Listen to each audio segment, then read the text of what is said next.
The night Elara Vance broke every rule she'd spent 3 years building, the entire Thornridge Academy lit up like a star-going supernova, and everyone saw exactly what she was. But let me back up, because this story, it doesn't start with glory. It starts with a girl who made herself so small, so invisible, that even her own reflection seemed surprised to find her staring back. And it ends with a kingdom that had to rewrite its laws because one quiet herbalist refused to disappear. Stick with me until the end of this story. You'll want to see how a single reckless moment can burn down everything you thought you knew about power. And hey, if you're watching from New York, Tokyo, Lagos, or anywhere in between, drop your city in the comments. Let's see how far this story travels. Now, let's go back to where it really began. Elara Vance had perfected the art of being overlooked. It wasn't magic, though plenty of people at Thornridge Frontier Academy possessed that. It wasn't a special ability, wasn't something she'd trained for in some secret discipline. It was simpler than that and infinitely harder. It was choice. Day after day, year after year, she chose to be the girl no one noticed. She kept her head down in lectures, sat in the back during assemblies, wore clothes the color of stone and ash, things that blended into the granite walls of the old fortress-turned-academy. Her dark hair stayed braided tight against her skull, never loose, never catching light. She'd learned early that beauty drew attention, and attention drew danger. Her mother had been beautiful once. Elara tried not to think about that. The Midsummer Festival was the worst night of the year for staying invisible. Every corridor blazed with enchanted lanterns. Music poured from the grand hall like honey, thick and golden and impossible to ignore. Students dressed in their finest, silks that shimmered with woven spells, uniforms decorated with family crests that spoke of old money and older power. Elara wore gray linen and kept to the gardens. She'd been assigned to the herb beds anyway, part of her apprenticeship under Master Calloway, the Academy's resident herbalist and potions master. While everyone else danced and drank spiced wine and pretended the world beyond the Academy walls wasn't slowly tearing itself apart, she knelt in the dirt and harvested moonbell flowers by lamplight. Moonbells only bloomed on the summer solstice, and only for a few hours. Miss the window, and you'd wait another year. Their petals made the strongest calming drafts, essential for students whose magic occasionally got away from them during exams. Elara's fingers worked quickly, pinching stems just below the flower head, dropping each bloom into her collection basket. The garden smelled like roses and night-blooming jasmine, undercut with the sharp green scent of crushed herbs. Crickets sang in the hedgerows. Somewhere in the distance, someone laughed, high and careless, the kind of laugh that came easy when you'd never had to worry about anything real. She was almost finished when she heard footsteps on the gravel path. "I knew I'd find you hiding out here." Elara didn't look up. "I'm working, Mira, not hiding." "Same thing with you."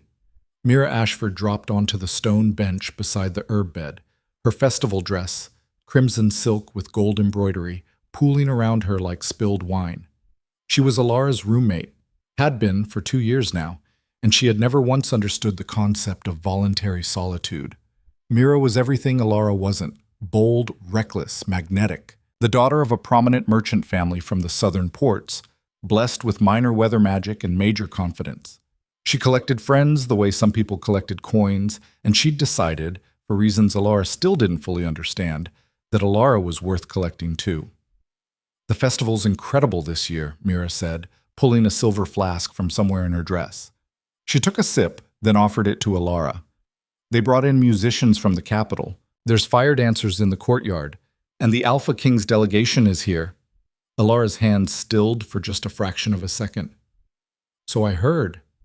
"You heard," Mira laughed. "Elara, the Alpha King himself is inside that building. Cale Thornridge, 23 years old and ruling the entire northern reach. He's—" She paused, searching for words. "He's like nothing I've ever seen. Even the professors are nervous around him." "Good for him." Elara went back to her moonbells, but her heart had picked up its pace. She'd heard the rumors, of course. Everyone had. Cale Thornridge had taken the throne 2 years ago after his father's sudden death, and he'd spent those 2 years ruthlessly consolidating power, wiping out the rebel factions in the borderlands, renegotiating treaties with the southern kingdoms, executing 3 of his own cousins for treason. He was 23 and already a legend, already feared, Exactly the kind of person Elara had spent 3 years avoiding. You should come inside, Mira pressed. Just for an hour. You can't spend every festival in the dirt. I like the dirt. You like hiding. Elara's jaw tightened. Mira, I'm serious. Mira leaned forward, her dark eyes intense. You're brilliant, Elle. You're the best student Calloway's ever had.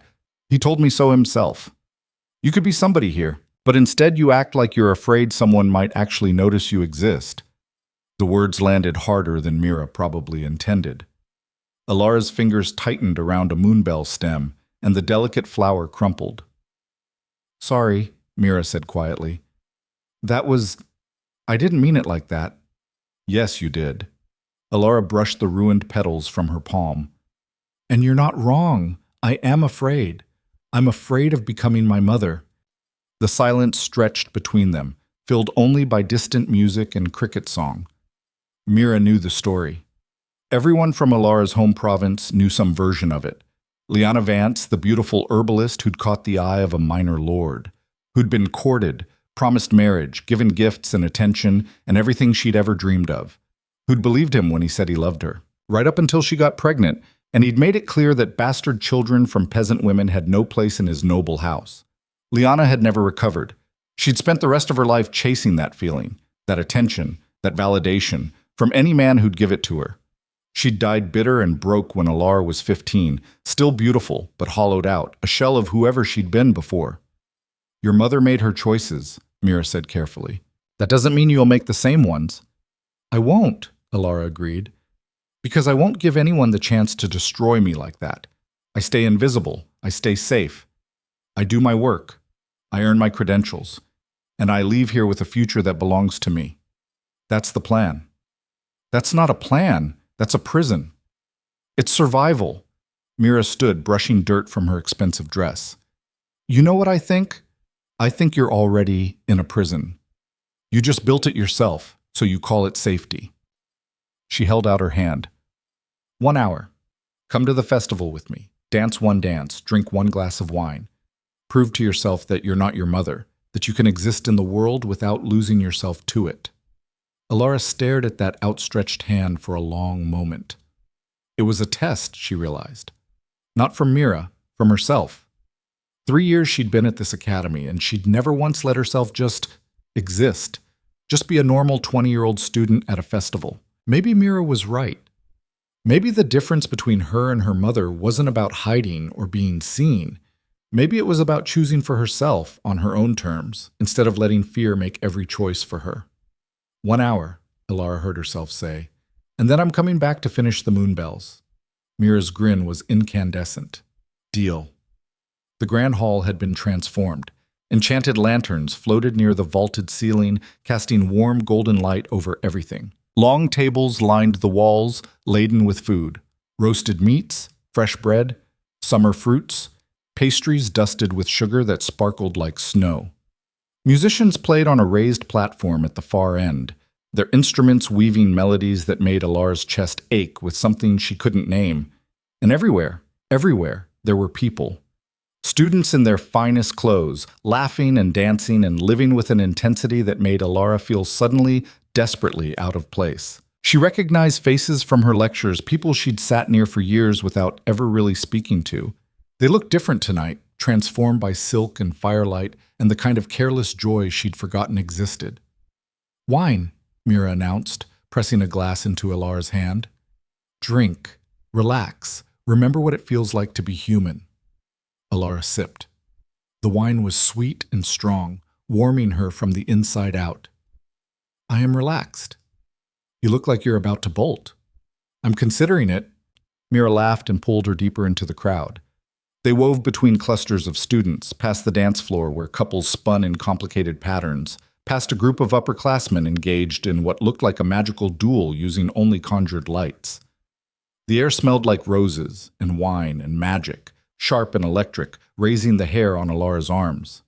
And then she felt it, a shift in the atmosphere, like the moment before lightning strikes, when the world holds its breath. Conversations quieted. The crowd seemed to part without anyone quite meaning to. Across the hall, near the massive fireplace that dominated the north wall, stood a group of men in formal black uniforms. Military cut, expensive fabric, silver insignia at their shoulders.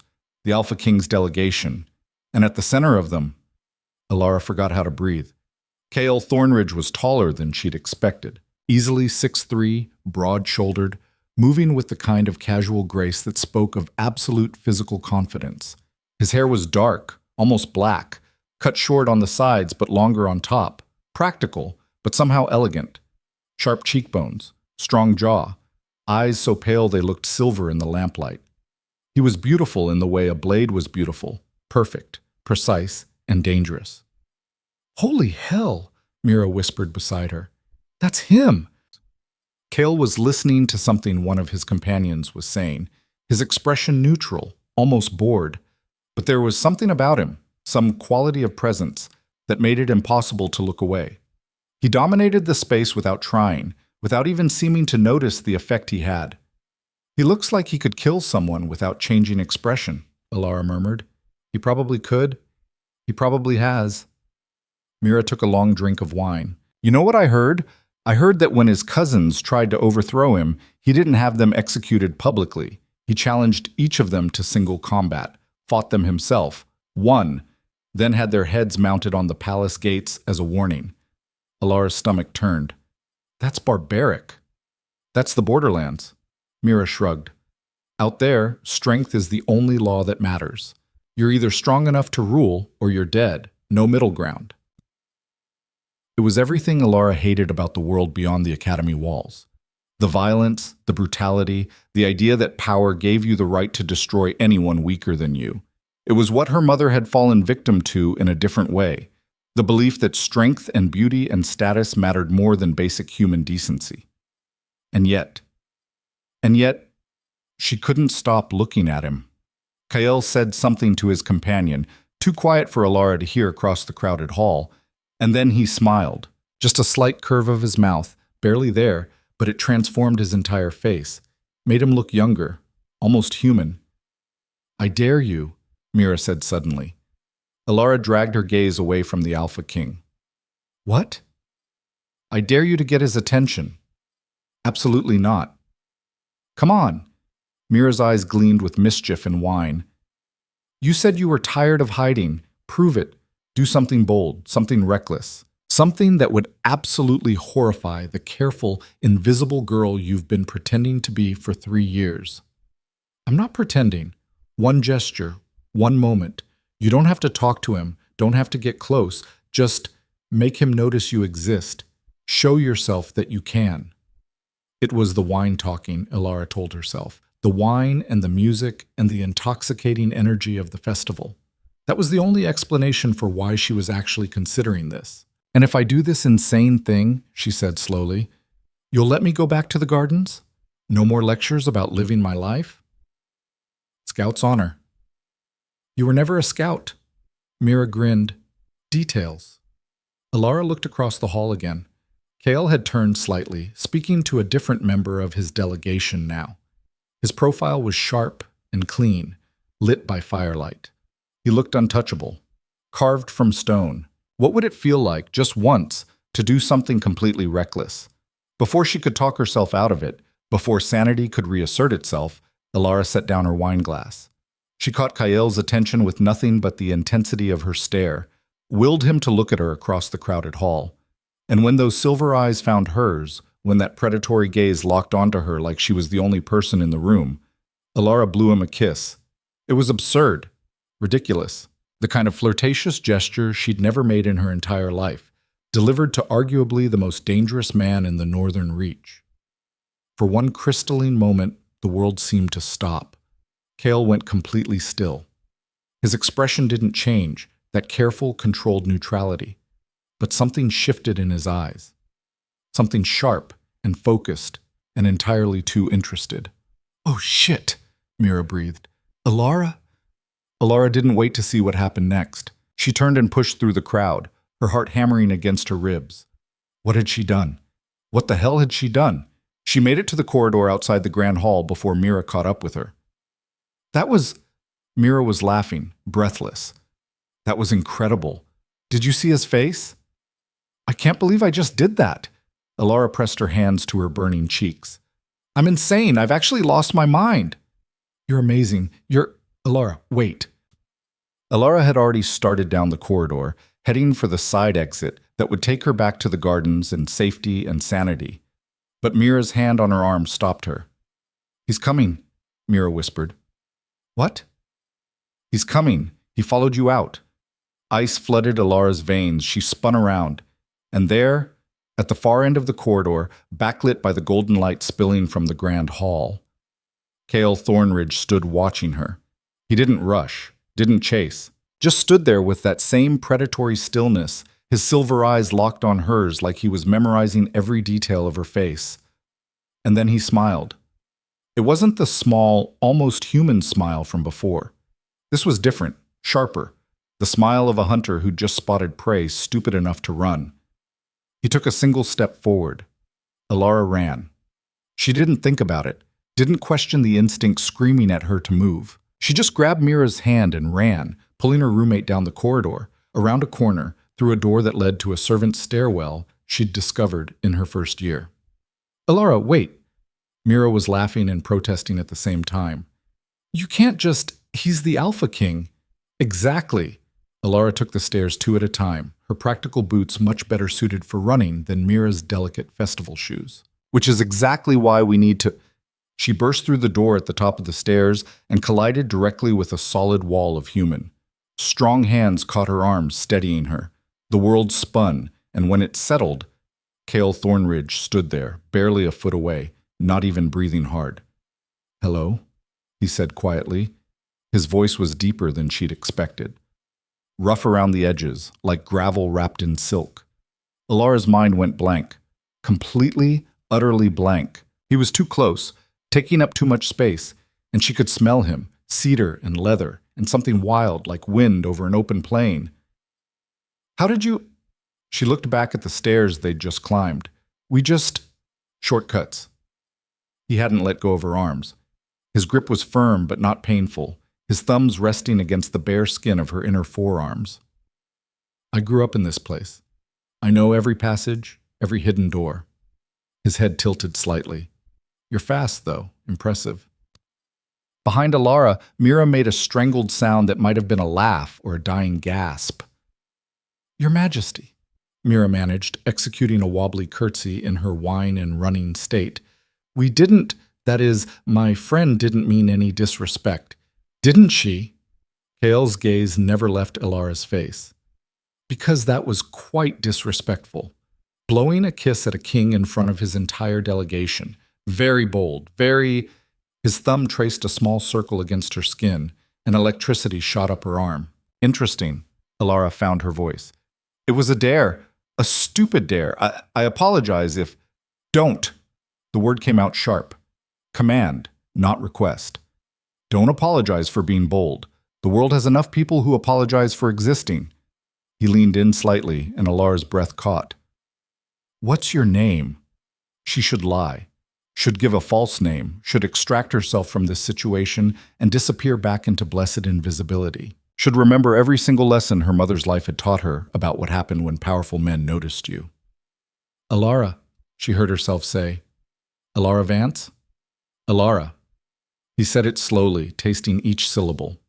And what are you studying here, Elara Vance, besides how to blow kisses at kings? Herbalism. I'm an apprentice to Master Calloway. Something flickered in his expression. Surprise, maybe? The royal herbalist. He's the best in 5 kingdoms. You must be talented. I'm competent. Somehow I doubt that. His hands were still on her arms, and the pressure was doing strange things to her ability to think clearly. Calloway doesn't take apprentices. Hasn't for years. You must be exceptional. The compliment landed strangely. Elara wasn't used to being noticed for her work, for her mind. The few times she'd drawn attention, it had always been for something else. Her mother's reputation, her provincial accent, her lack of family connections. I work hard, she said, carefully. I'm sure you do. Cale's expression shifted into something that might have been amusement. Tell me something, Elara Vance. When you blew me that kiss, did you expect me to ignore it? Yes. The honesty seemed to surprise him. Why? Because I'm nobody, a scholarship student from the provinces. And you're... She gestured vaguely at him, at the expensive clothes, the military bearing, the casual confidence of someone who'd never had to question his right to exist in any space. You. He considered this. And if I told you that I have no intention of ignoring it, that you've successfully captured the attention of arguably the most dangerous man in the Northern Reach, your words, not mine, though I heard you say them, what would you do? Elara's heart kicked hard against her ribs. I'd ask what you want from me. Honest. I like that. His thumbs traced another circle against her skin, and this time the electricity that shot through her was strong enough to make her gasp. His eyes sharpened. Did you feel that? What? That. He did it again, and this time Elara saw it, a faint shimmer in the air between them, like heat waves over summer pavement. Tell me you felt that. I don't, but she had. She absolutely had. A jolt of something that definitely wasn't normal, wasn't natural. Behind them, Mira swore softly. Kael's expression had gone very still, very focused. He was staring at the point where his skin met Elara's, watching that strange shimmer intensify. Your Majesty? One of his delegation appeared at the end of the corridor, a tall man with graying hair and a military bearing. We should return to the... He stopped, stared. What is that? I don't know. Kael's voice was tight, controlled, but Elara could feel the tension in his grip now, could see the way his jaw had gone hard. Marcus, have you ever seen anything like this? The older man approached slowly, carefully, like he was approaching a wild animal. His eyes widened as he took in the shimmer of energy dancing between Kael and Elara. No, he said quietly. Your Majesty, I think you should let go of her. I don't think I can. The words hung in the air like a thunderclap. Elara tried to pull away, and couldn't. It wasn't that Kael was holding her too tightly. It was that something was holding both of them, some force that had locked them together the moment they touched. What's happening? Her voice came out smaller than she intended. What is this? Kael's silver eyes met hers, and for the first time since he'd appeared in the corridor, she saw something other than confidence in them. She saw fear. I think, he said slowly, we might be in trouble. And that's when the energy between them erupted into visible light, brilliant white gold arcs that crackled from his hands to her arms, spreading up her shoulders, across her chest, down to her core. Elara cried out, but whether in pain or something else she couldn't tell. It felt like lightning and sunlight and falling and flying all at once. The corridor lit up like midday, and somewhere in the back of her mind passed the shock and the fear and the impossible sensation of being connected to another human being in a way that shouldn't be possible, Elara thought. So much for staying invisible. The light died as suddenly as it had flared. Elara stumbled backward, finally free, her entire body trembling. Kael caught himself against the wall, breathing hard, his silver eyes wide and shocked. For a moment, no one spoke. The silence was deafening. Then Marcus, the older man from Kael's delegation, moved. He positioned himself between Kael and Elara, one hand raised toward each of them like he was trying to keep two opposing forces from colliding. Nobody move, he said, his voice sharp with command. Your Majesty, step back. Miss Vance, stay exactly where you are. What the hell was that? Mira's voice was shrill with panic. She'd pressed herself against the far wall as far from Elara as the corridor allowed. What did you do? I didn't do anything. Elara stared at her hands. They looked normal. No burns, no marks, nothing to indicate that moments ago they'd been conducting enough energy to light up an entire corridor. I don't have magic. I can't. It's not magic. Kael's voice was rough. He pushed away from the wall, standing straight despite the visible tremor in his hands. At least not the kind that's taught. Marcus, tell me I'm wrong. Marcus was silent for a long, terrible moment. You're not wrong, he said finally, but it's not possible. The last recorded case was over 200 years ago. What's not possible? Elara demanded. Her fear was rapidly converting to anger at the situation, at these men speaking in cryptic half-explanations, at herself for being stupid enough to blow a kiss at a king. Someone explain what just happened. Right now, or I'm leaving. Kale's laugh was short and bitter.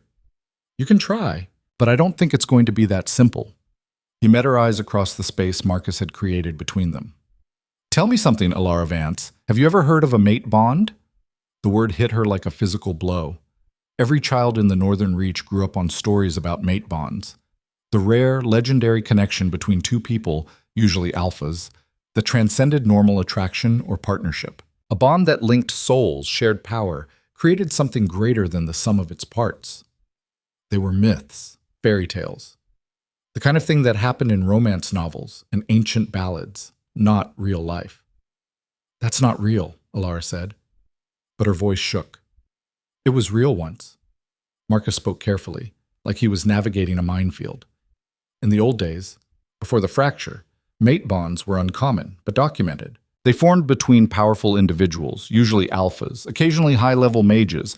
The bond would link their life forces, amplify their abilities, create a connection that was, he paused, unbreakable. But the fracture changed everything, Kael continued. His eyes hadn't left Elara's face.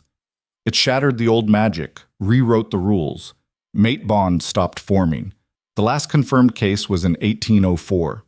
Since then, nothing. 2 centuries of nothing. Until tonight, Marcus finished quietly. The words settled over them like snow, cold and suffocating. No. Elara shook her head, backing toward the door. No, that's not... I'm nobody. I don't have power. I don't have magic. I'm just a... The bond doesn't care about power. Kael's voice was flat. It cares about compatibility, about resonance, about two souls that... He stopped, jaw working. It doesn't matter what you are. If this is what I think it is, it's already begun. Mira made a small, distressed sound. Begun? What does that mean? Marcus turned to her, and his expression was grave. It means, he said carefully, that if this truly is a mate bond in its initial formation stage, then His Majesty and Miss Vance are connected now. The bond will strengthen over time if they're in proximity. Eventually, it will become permanent, unbreakable, inescapable. They'll be linked for the rest of their lives. The rest of their lives. Elara couldn't breathe. The corridor was too small, too hot, closing in on her. This couldn't be happening. This couldn't be real. She just wanted to harvest moonbells and finish her apprenticeship and build a quiet, safe life where no one could hurt her the way her mother had been hurt. She wasn't supposed to be bonded to a king. There has to be a way to break it, she said, demanded. If it's just begun, if it's not permanent yet, there has to be a way to stop it. There might be. Marcus didn't sound confident. In the old texts, there are references to unbonding rituals, but they're incomplete, theoretical, and they're dangerous. Attempting to sever a forming bond could kill both parties. Or it might work, Elara pressed. It might free us. Us. Kael's voice was sharp. Interesting choice of words. You're already thinking of it as something we share. That's not... But he was right, and they both knew it. She'd said us, not me. Some part of her already recognized the connection, already felt it settling into place like a key in a lock. She hated that part of herself. Kael studied her for a long moment, and Elara had the uncomfortable sensation of being dissected, analyzed, judged. You're terrified, he said finally. Not unkindly. Not of me, of this, of losing control. Wouldn't you be? I am. The admission seemed to cost him something. I've spent 2 years fighting to maintain control of a kingdom that's trying to tear itself apart. I don't have room in my life for complications, for distractions, for...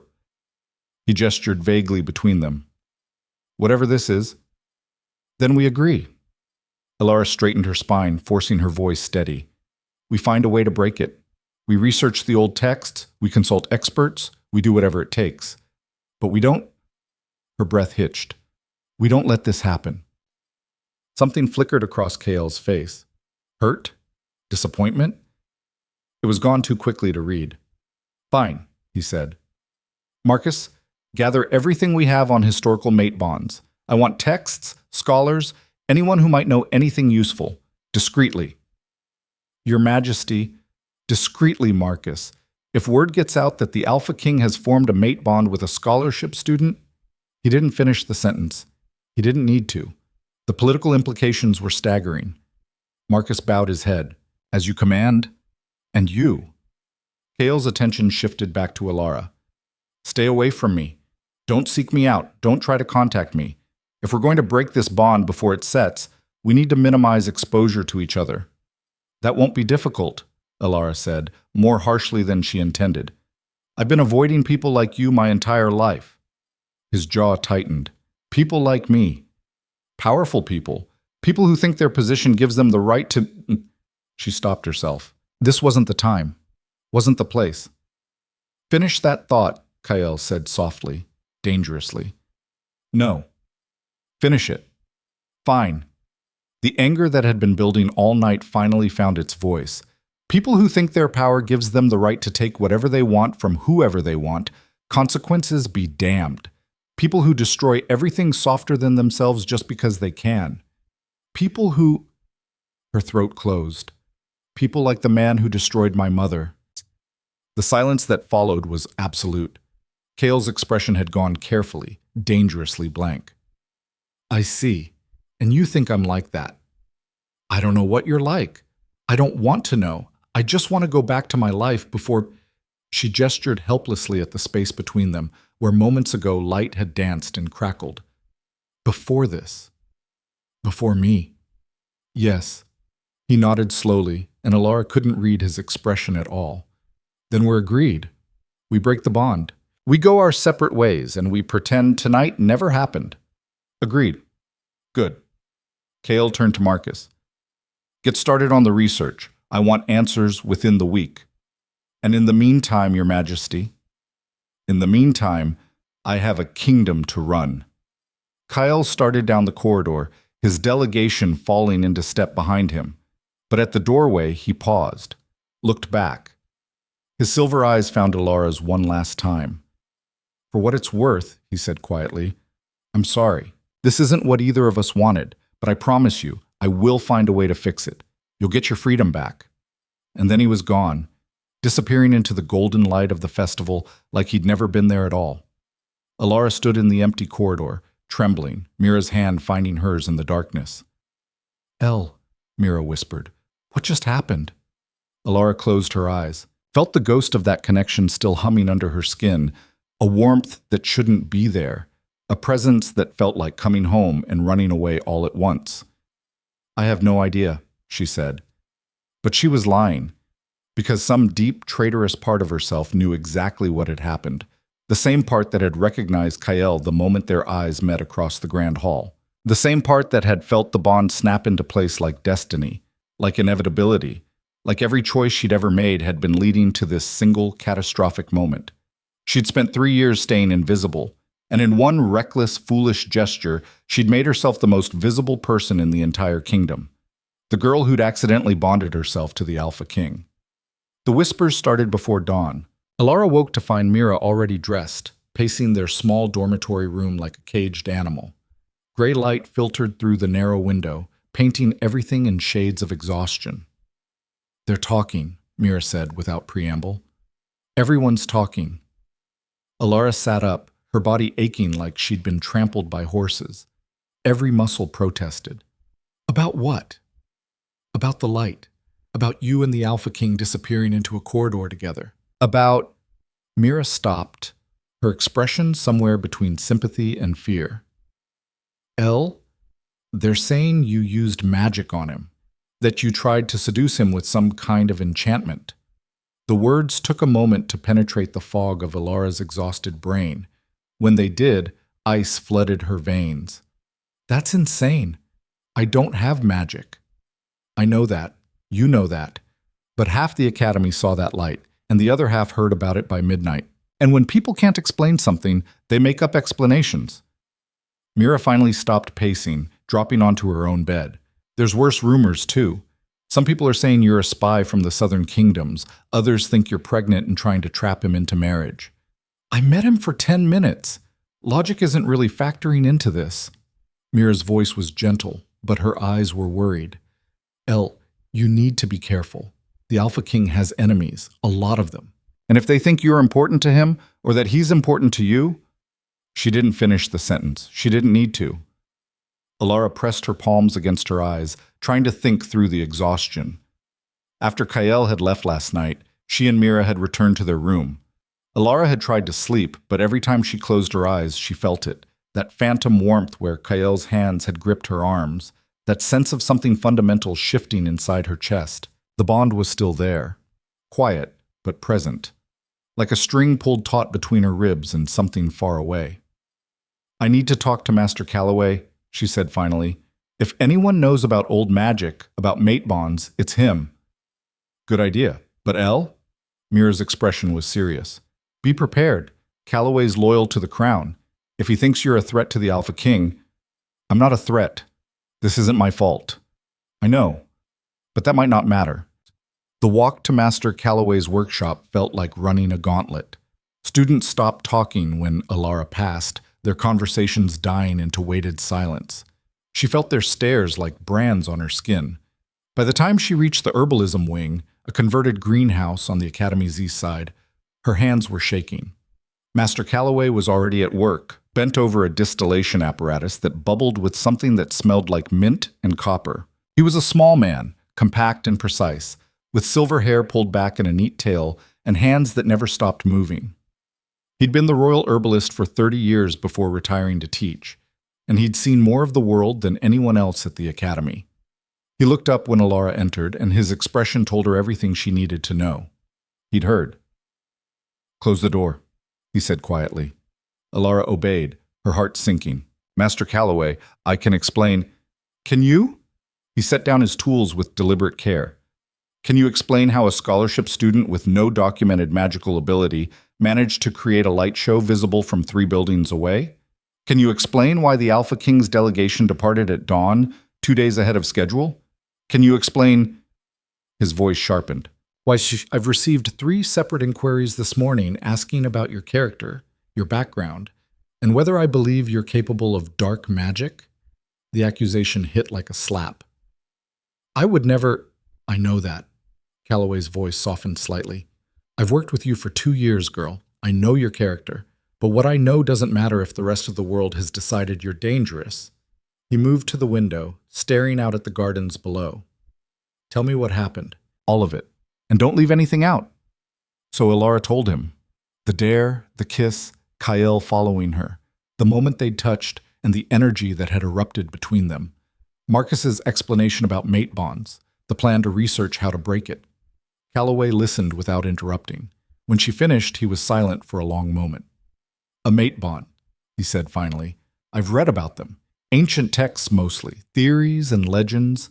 He turned to face her. "But I've never seen one. Never thought I would. They're supposed to be extinct." "Can they be broken?" "I don't know." The admission seemed to pain him. The texts are contradictory. Some say yes, if caught early enough. Others say attempting to sever a bond is fatal, and none of them agree on the methodology. He studied her carefully. "But Elara, even if we could break it, are you certain that's what you want?" The question caught her off guard. "Of course I'm certain. I didn't ask for this. I don't want to be bonded to anyone, especially not an Alpha King who could give you power, status, protection. A man who, from what you've described, seems to feel this connection as strongly as you do." "A man who destroys anyone who threatens his control," Elara countered. "A man who rules through fear and violence. I've seen what happens to women who tie themselves to powerful men, Master Calloway. It never ends well." Understanding flickered in his eyes. "Your mother." "My mother." Elara's throat tightened. "She gave up everything for a man who saw her as property, as entertainment. I won't make the same mistake." Calloway was quiet for a moment. Then he moved to his desk, pulling out a leather-bound journal. "I'll help you research. But you need to understand something, Elara. If this truly is a mate bond, breaking it won't be like ending a relationship. It will be like cutting out a piece of your soul. The process will be agonizing, possibly deadly, and even if you survive..." He met her eyes. "You'll never be the same. Neither will he. I'll take that risk." "Even knowing you might kill him in the process?" Elara hesitated. She barely knew Kyle Thornridge, had spoken to him for maybe 15 minutes total. He was a stranger, albeit one her soul apparently recognized. but the thought of being responsible for his death made something twist painfully in her chest. He agreed to this, she said, pushing the feeling away. He wants the bond broken as much as I do. We both understand the risks. Calloway studied her for a long moment, then nodded. Very well, I'll start going through my collection. There are references in some of the pre-fracture texts that might help. But Elara, his expression turned grave. You need to be careful. If word spreads about what you are to the Alpha King, you'll have more than rumors to worry about. You'll have people who want to use you, or eliminate you. The warning settled over her like a shroud. She spent the rest of the day in the library, buried in dusty texts about bonding magic and soul connections. Most of it was useless: romantic poetry, philosophical treatises that said nothing concrete, contradictory theories that led nowhere. By evening, her eyes burned and her head ached, and she was no closer to finding an answer. She was shelving a particularly useless volume on spiritual resonance in the Age of Wonder when she felt it. A pull. Sharp and insistent, tugging at something deep in her chest. Like an invisible string had been yanked hard, demanding attention. Elara gasped, one hand flying to her sternum. The book she'd been holding clattered to the floor. Miss Vance? The librarian, an elderly woman named Petra, looked up from her desk. Are you all right? Fine, Elara managed. Just tired. But she wasn't fine. The pull was getting stronger, more insistent, and with it came a flood of emotion that definitely wasn't hers. Frustration, anger, and underneath it all, a bone-deep exhaustion that made her own fatigue feel trivial by comparison. Kael. She was feeling Kael's emotions. The realization should have terrified her. Instead, it just made her angry. He was supposed to be staying away, minimizing contact, helping her break this bond. He wasn't supposed to be close enough for her to feel his... The library door banged open. Marcus, the older man from Kael's delegation, stood in the doorway. His military uniform was rumpled, his expression grim. Miss Vance, he said, you need to come with me, now.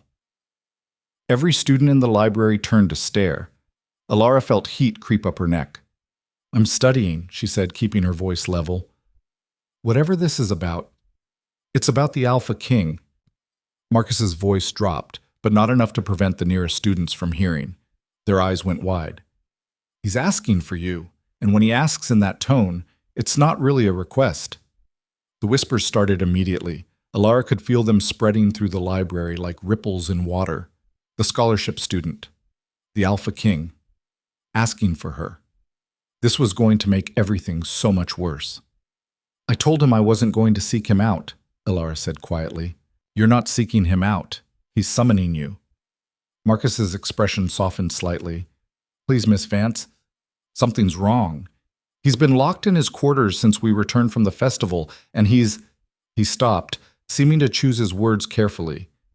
He needs to see you. That's all I can say. The pull in her chest intensified, almost painful now. Elara pressed her palm against her sternum, trying to ease it.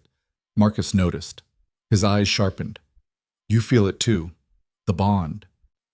It wasn't a question. Elara grabbed her satchel, ignoring the stares boring into her back. Where is he? They'd given the Alpha King's delegation rooms in the North Tower, the oldest part of the academy, reserved for visiting dignitaries and nobility. Elara had never been inside. Scholarship students didn't get invited to the North Tower. The hallways here were different, wider, with thick carpets that muffled sound and tapestries depicting battles from the old wars. Enchanted sconces provided warm light, and the air smelled like beeswax and old money. Marcus led her to a heavy oak door, then stopped. Before you go in, you should know, he's not himself right now. The bond is affecting him more strongly than we anticipated. He's been, Marcus struggled for words, volatile, aggressive. If you feel unsafe at any point, leave. I'll be right outside. You think he'd hurt me? No, but I think whatever's happening to him is painful, and people in pain don't always act rationally. Marcus knocked twice, then opened the door. Your Majesty, Miss Vance is here. The room beyond was large and richly appointed. Massive bed with dark curtains, desk covered in papers, sitting area with chairs upholstered in deep blue. But Elara barely registered any of it, because Kael was standing in the center of the room, and he looked like hell. His shirt was gone, exposing a muscled torso marked with old scars and new bruises. His hair was disheveled. His skin was flushed, and when he turned to face her, his eyes, those pale silver eyes, were fever bright and wild. "Out," he said to Marcus. His voice was rough, barely controlled. "Now." Marcus hesitated, looking between them. Then he bowed and retreated, closing the door behind him. The silence that followed was suffocating. "You look terrible," Elara said finally. Kale laughed, a harsh, broken sound. "Thank you. Very observant." He moved to the window, putting distance between them, his shoulders rigid with tension. "I shouldn't have called for you. This was a mistake." "Then why did you?" "Because I'm in agony." The words came out jagged. "Because every hour I spend away from you feels like being slowly flayed alive. Because the bond is trying to complete itself, and fighting it is—" He stopped, his hands gripping the windowsill hard enough to make his knuckles white. "I thought I could handle it. I thought I was strong enough. But it's getting worse." Elara took a step closer, and the pull in her chest eased slightly. Kael's shoulders sagged with what might have been relief. "It hurts less when I'm near you," she said quietly. "Yes." He didn't turn around. "Which is a problem, because proximity strengthens the bond. The more time we spend together, the harder it will be to break. But staying apart is—" His breath hitched. "It's unbearable." Elara studied his back, the tension in every line of his body. "How long has it been like this?" "Since I left the academy, it started as discomfort. Now it's—" He finally turned, and the raw vulnerability in his expression stole her breath. "Elara, I've been stabbed, burned, beaten half to death in combat. I've endured things that would break most men. But this is worse than all of it combined. The bond wants us together. The bond is trying to force us together. There's a difference." His jaw clenched. "I won't be controlled. Not by magic, not by fate, not by some cosmic force that thinks it knows better than I do. I'm the Alpha King. I decide my own fate." "So do I." Elara moved closer, watching him track the movement with those fever-bright eyes. "That's why we're going to break it. Master Calloway is helping me research. There has to be a way. And if there isn't?" The question hung between them, heavy with implications. "Then we find one anyway," Elara said firmly, "because I'm not losing myself to this. I'm not becoming someone's property, someone's appendage, someone's—" "I would never treat you as property." Kale's voice was sharp. "Whatever you think of me, whatever assumptions you've made based on—" He stopped, taking a breath. "I'm not the man who hurt your mother." "You don't know anything about my mother." "I know enough. I know she was used by someone with more power than her, someone who saw her as disposable." His silver eyes bored into hers. "I know you're terrified of becoming her. And I know you think I'm the kind of man who uses people and throws them away. Aren't you?" The challenge came out before she could stop it. "You've executed your own family. You rule through fear. People whisper your name like a curse. People whisper my name because I'm strong enough to protect them." Kale closed the distance between them in 2 strides. "Do you know what this kingdom was like when I took the throne? Chaos. Rebellion. 3 different factions vying for control, all of them willing to slaughter civilians to make their point. My father was weak, and weakness invites predators. So you became a predator yourself. I became what was necessary." He was close enough now that she could feel the heat radiating from his skin, could see the muscle jumping in his jaw. "You want to judge me? Fine. But don't pretend you understand what it takes to hold a kingdom together when everyone around you is trying to tear it apart." "And the cousins you executed? Was that necessary too?" Something flashed in his eyes. "Pain? Regret? They poisoned my father, tried to stage a coup, tried to assassinate me 3 separate times. What would you have had me do? Show mercy and give them another chance to succeed?" Elara had no answer to that. The world beyond the academy was harsher than she'd ever experienced, driven by a logic she didn't fully understand. Maybe Kael was right. Maybe strength was the only thing that mattered out there. But that didn't mean she had to become part of it. "This doesn't change anything," she said, forcing steel into her voice. "I still want the bond broken. I still want my freedom." "Then we're in agreement." But Kael didn't step back. Though I have to wonder, if you hate this so much, why did you come when I called? Because you were in pain. So? I'm a monster, remember? A predator. You should have let me suffer. Elara's hands curled into fists. I don't want to care about your pain. I don't want to feel what you're feeling. But I do, and I hate it, and I... Her breath caught. I hate that some part of me wanted to come, wanted to make it better, wanted to... To what? She couldn't say it. Couldn't admit that standing this close to him felt like finding something she hadn't known she'd lost. That despite everything, the fear, the anger, the determination to break free, some traitorous part of her recognized him as home. The bond pulsed between them, warm and insistent. We should sit down, Kyle said roughly. Work together to research the breaking ritual. If we're both looking, we'll find an answer faster. It was logical, practical, the smart thing to do. But Elara knew, they both knew, that spending time together would only make things worse. 1 hour, she said. We work for 1 hour, then I leave. We establish boundaries. Agreed. They settled at the desk, Elara in the chair and Kyle standing behind her, close enough to read over her shoulder but not touching. She pulled out her notes, spreading them across the polished wood. Most of the texts are theoretical, she explained, trying to ignore his presence behind her.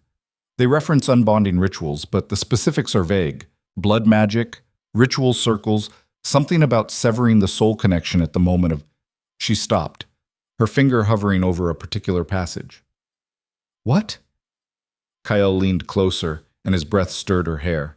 The bond hummed with approval. This one says the severance has to happen during a moment of peak emotional intensity. Fear, rage, grief, something strong enough to override the bond's pull. She looked up at him. It says both parties have to want the break with their entire being. No hesitation, no doubt. Otherwise the ritual fails and the bond snaps back even stronger. Kale was quiet for a long moment. Then he reached past her, his arm brushing her shoulder as he turned the page. What else? They worked in focused silence, cross-referencing texts, comparing theories, building a framework for something that might work. The hours stretched to 2, then 3. Night fell outside the window, and someone, Marcus probably, left food outside the door that neither of them touched. Elara was deep in a passage about ritual components when she felt Kyle's hand on her shoulder. She froze. You've been sitting for hours, he said quietly. You need to rest. I'm fine. You're exhausted. I can feel it. His thumb traced a small circle against her collarbone, and electricity sparked. The bond shares everything, Elara. Your tiredness, your hunger, your... He stopped. You should eat something. She should pull away, should maintain the boundaries they'd agreed on, should remember that every moment of contact made the bond stronger. But his hand was warm, and the constant ache that had been building all day finally eased, and she was so tired of fighting. Just for a minute, she heard herself say. Kale's other hand came to rest on her other shoulder, and the relief was so profound that Elara's eyes closed involuntarily. The bond settled, content, like something wild finally coming to rest. This is dangerous, Kale murmured, but he didn't let go. I know. We're making it worse. I know. His hand slid down her arms, following the same path they'd traced the night of the festival. Where skin met skin, light began to shimmer, soft, golden, beautiful. We should stop, Elara said. We should. Neither of them moved. The light intensified, spreading up her arms, across her shoulders. It didn't hurt this time. It felt like warmth, like safety, like every good thing she'd spent her life protecting herself from. Elara, Kale's voice was strained. If we don't stop now, I'm not sure I'll be able to. She opened her eyes, turned in the chair to face him. The light danced between them, growing brighter with each passing second. What happens if we don't fight it? She asked. What happens if we just let it happen? You lose your freedom, your independence, everything you fought to protect. His eyes were molten silver, reflecting the light. You become bound to me for the rest of your life. And you? What do you lose? Control. The word came out like a confession. The ability to make decisions based on logic instead of feeling. The certainty that I'm ruling for my kingdom, not for... He stopped. his jaw working. Not for you. The admission hung between them, raw and honest. Elara stood slowly, and Kael's hands fell away. The loss of contact was immediate and painful, but she forced herself to step back. I should go, she said. We've crossed too many lines already. Wait. Kael caught her wrist, gently but firmly. There's something you need to know about tomorrow. The shift in his tone sent alarm bells ringing through her mind. What about tomorrow? The council is convening. They've heard about the festival, about you and me. They're demanding an explanation. His grip tightened slightly. And they're calling for you to be questioned, under truth spell. Ice flooded Elara's veins. What? They want to know if you used magic on me, if you're a threat to the crown, if... His expression darkened. If you're carrying out some Southern Kingdom plot to compromise the Alpha King. That's insane. That's politics. Kael released her wrist. I can try to block it, but I don't have absolute authority in council matters. If they vote to question you, I'll be overruled. And if I refuse? Then they'll assume you're guilty and move to have you arrested. Possibly executed, depending on how paranoid they're feeling. He met her eyes. Elara, these people are dangerous. They see you as a weakness, a liability. They'll do whatever it takes to eliminate you. The room suddenly felt too small, too hot. Elara backed toward the door. So what do I do? You have 3 options. Kyle's voice was carefully controlled. 1. You flee. Leave the academy tonight, disappear, and never come back. The bond will hurt, badly, but you'll be alive. What's option 2? You face the council, answer their questions under truth spell, hope they believe you're innocent, and let you go. His expression said exactly what he thought of those odds. And option 3? Kael was silent for a long moment. Then he said very quietly, You accept the bond, publicly. Stand with me as my mate, and they can't touch you. You'd have the full protection of the crown. In exchange for my freedom. In exchange for your life. Elara's laugh was bitter. Some choice. Become your property or die. You wouldn't be my property. Anger flashed in his eyes. A mate bond is a partnership, an equal partnership. You'd have as much power as I do, maybe more depending on how the bond manifests. Power I never asked for, a position I never wanted, all because I was stupid enough to blow you a kiss at a festival. All because fate decided we belonged together. Kael's voice rose. You think I wanted this? You think I wanted to be bound to a woman who looks at me like I'm the villain in her personal tragedy? Who flinches every time I get too close? Who...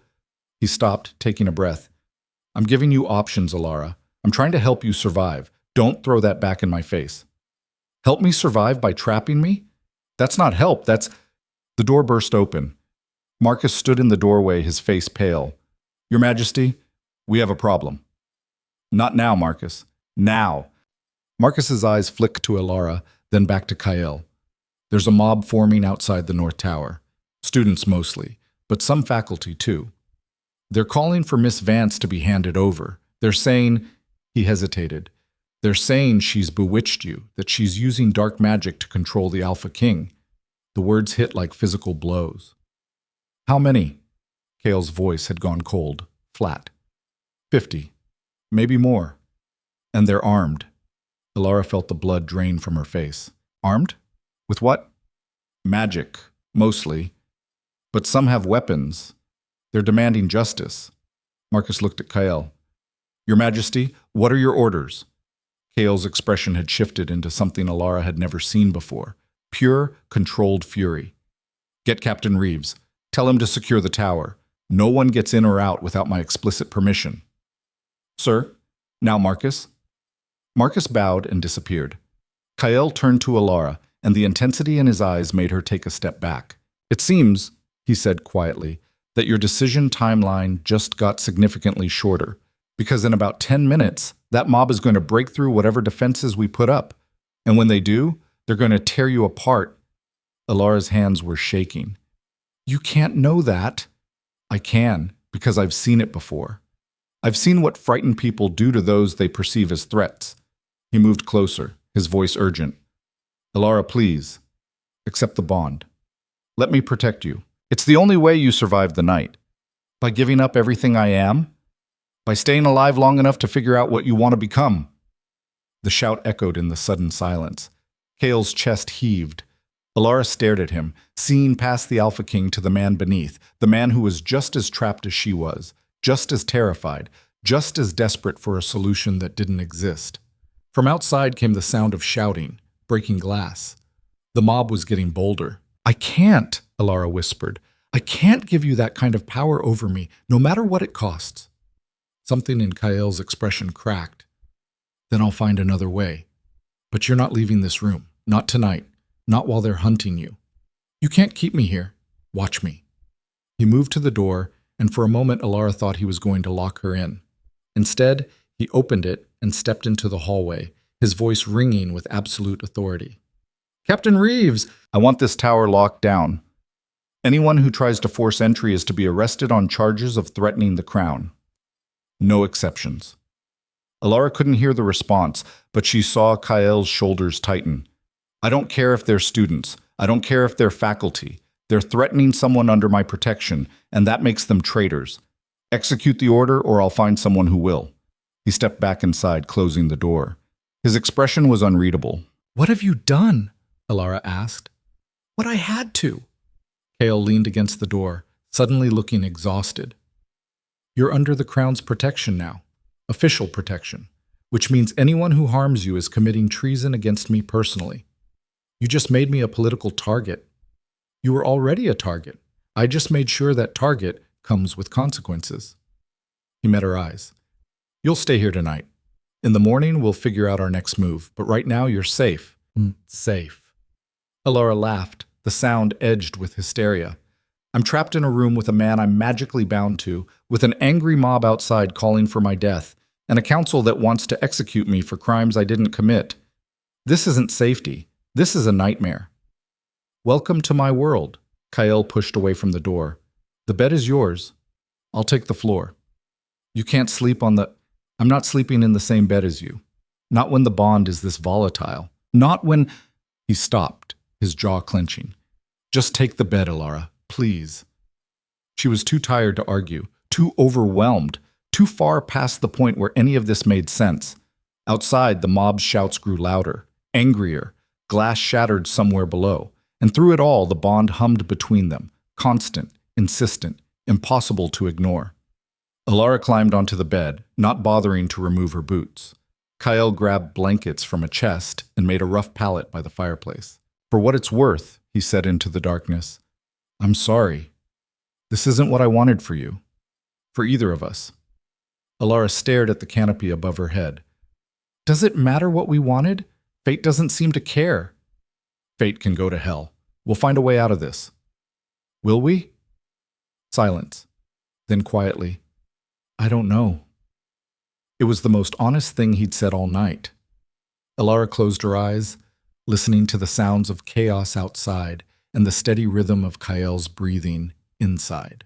The bond pulsed in time with her heartbeat, a reminder that no matter how far she ran or how hard she fought, she was tied to him now.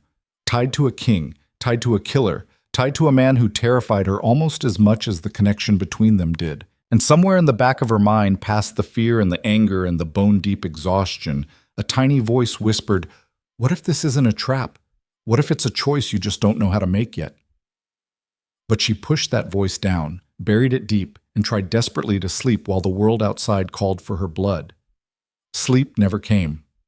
Elara lay rigid on the bed, listening to Kael's breathing shift and settle into something that might have been rest. The bond hummed between them, quieter now, but still present, like a wire pulled taut. Every time she closed her eyes, she saw her mother's face, beautiful and broken, waiting for a man who would never come back. Around 3 in the morning, the mob finally dispersed. Their shouts faded into silence, leaving only the occasional crack of broken glass settling and the low murmur of guards stationed outside the tower. Elara sat up. Kael's pallet was empty. She found him at the window, still shirtless, staring out at the dark grounds below. The moonlight carved sharp shadows across his back, highlighting old scars she hadn't noticed before. Long ones, jagged ones, the kind that came from blades and claws and things that wanted you dead. "You should be sleeping," he said without turning. So should you. I don't sleep much anymore. Comes with the crown. He shifted, and something in his posture spoke of bone-deep exhaustion that had nothing to do with the bond. When I do sleep, I dream of all the people I've killed, all the decisions I can't take back. Sleep isn't exactly restful. Elara moved closer, stopping a few feet away. Close enough to talk, far enough to maintain distance. How many? People I've killed? He finally looked at her, and his expression was empty. I stopped counting after 30. Most of them deserved it. Some of them, he trailed off. Some of them were just in the way. That doesn't bother you? It bothers me every single day. But bothered or not, they're still dead, and I'm still here. That's the trade I made when I took the throne. He turned back to the window. You asked me once if I was a monster. The answer is yes. I am. I have to be. Because the moment I'm not, someone worse takes my place. The honesty was devastating. Elara had expected defensiveness, justification, the kind of political rhetoric that made murder sound necessary. Instead, he just sounded tired. The council meets at noon, Kael said. They'll want to question you immediately. The truth spell they use is old magic, powerful. It compels absolute honesty. You won't be able to lie, won't be able to deflect. Whatever they ask, you'll answer. Then I'll tell them the truth. I didn't use magic, I didn't plot anything. I'm just a girl who happened to form a mate bond with the most politically valuable man in the Northern Reach. His voice was flat. They won't care about your intentions, Elara. They'll care about what you represent. A weakness, a vulnerability, something they can use against me. So, what do you want me to do? Lie?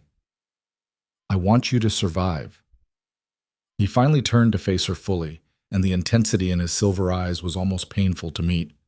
Tell them the truth, yes. But be careful how you frame it. Don't mention that we're trying to break the bond.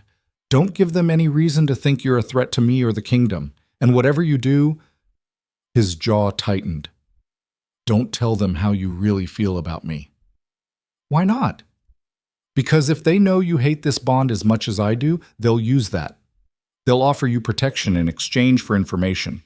They'll try to turn you against me, and some of them— He stopped, his expression darkening.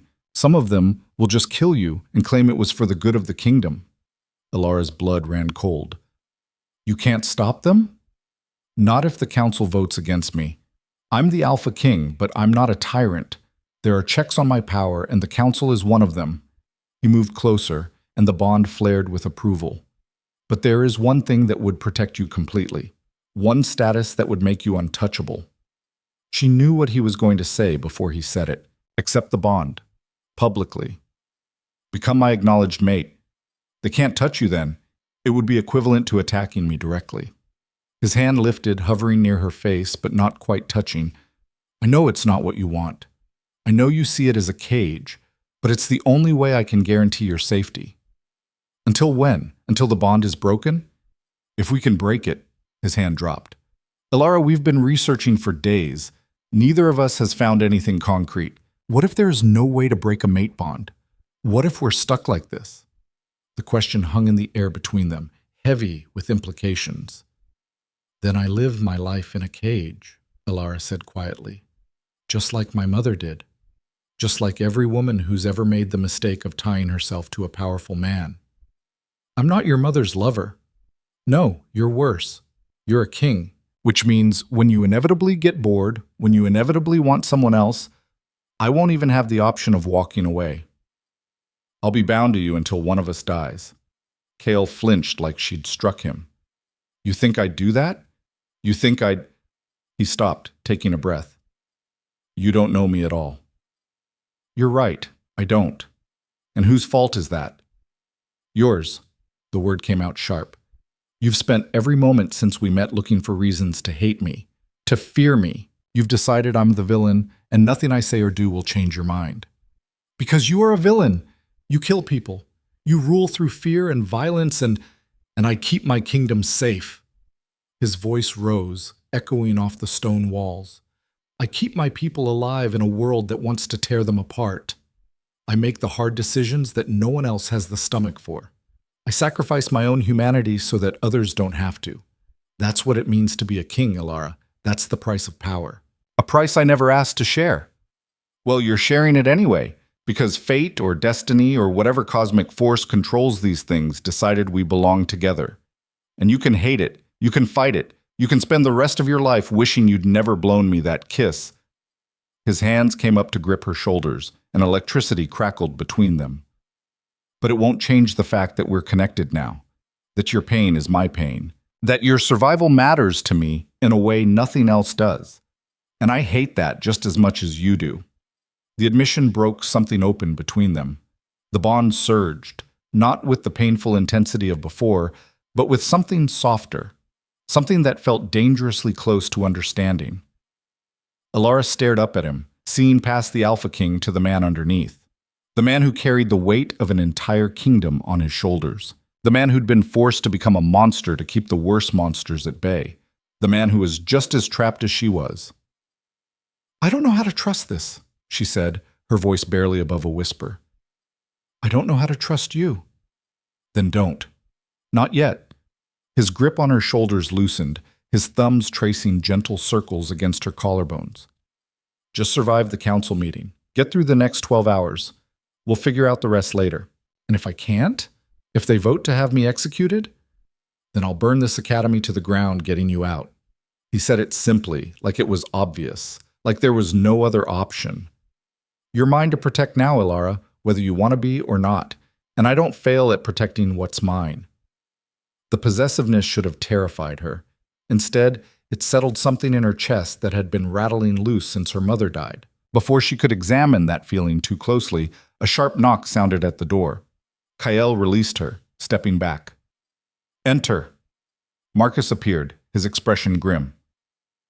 "Your Majesty, we have a situation." "Another mob?" "Worse. The Southern Kingdom ambassador has arrived, unannounced, with a full diplomatic delegation." Marcus's eyes flicked to Elara. "And he's demanding an audience, now." Kael's entire demeanor shifted. The exhausted man vanished, replaced by the Alpha King. Cold, controlled, dangerous. "Did he say what he wants?" "He says he has information about Miss Vance. Information the council will want to hear." The blood drained from Elara's face. "What information? I've never even been to the Southern Kingdoms. I don't know anyone from—" "It doesn't matter if it's true," Kael interrupted. "If the Southern ambassador is involved, this just became an international incident." He turned to Marcus. "Where is he now?" "The Great Hall." "He refused to wait in the guest quarters. Says if you don't meet with him within the hour, he'll take his information directly to the council." Kael swore viciously. "That bastard! He knows exactly what he's doing. If he goes to the council first, he controls the narrative." He started toward the door, then stopped, looked back at Elara. "Stay here. Don't leave this room. Don't open the door for anyone except Marcus or me." "What are you going to do?" "Find out what game the Southern Kingdoms are playing, and why they're using you as a chess piece." He grabbed a shirt from the wardrobe, pulling it on. "Marcus, double the guard outside. No one gets in or out." "Sir, now." Marcus bowed and left. Kael turned back to Elara one last time. "Whatever happens in the next few hours," he said quietly, "remember that I'm on your side, even if it doesn't look like it. Even if I have to." He stopped. "Just remember." Then he was gone, the door closing with a finality that made Elara's stomach clench. She was alone again, trapped in a tower with a mob that wanted her dead, a council that wanted to interrogate her, and now a foreign power that apparently had information about her, information she didn't even know existed. Elara moved to the desk, staring at the research they'd compiled the night before.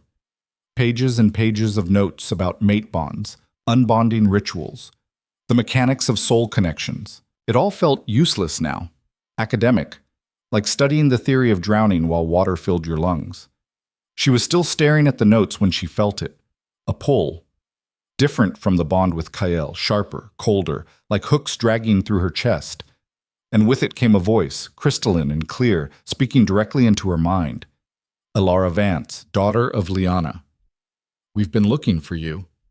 Elara gasped, stumbling backward. The voice wasn't hers, wasn't Kael's. It was feminine, ancient, carrying weight that made her bones ache.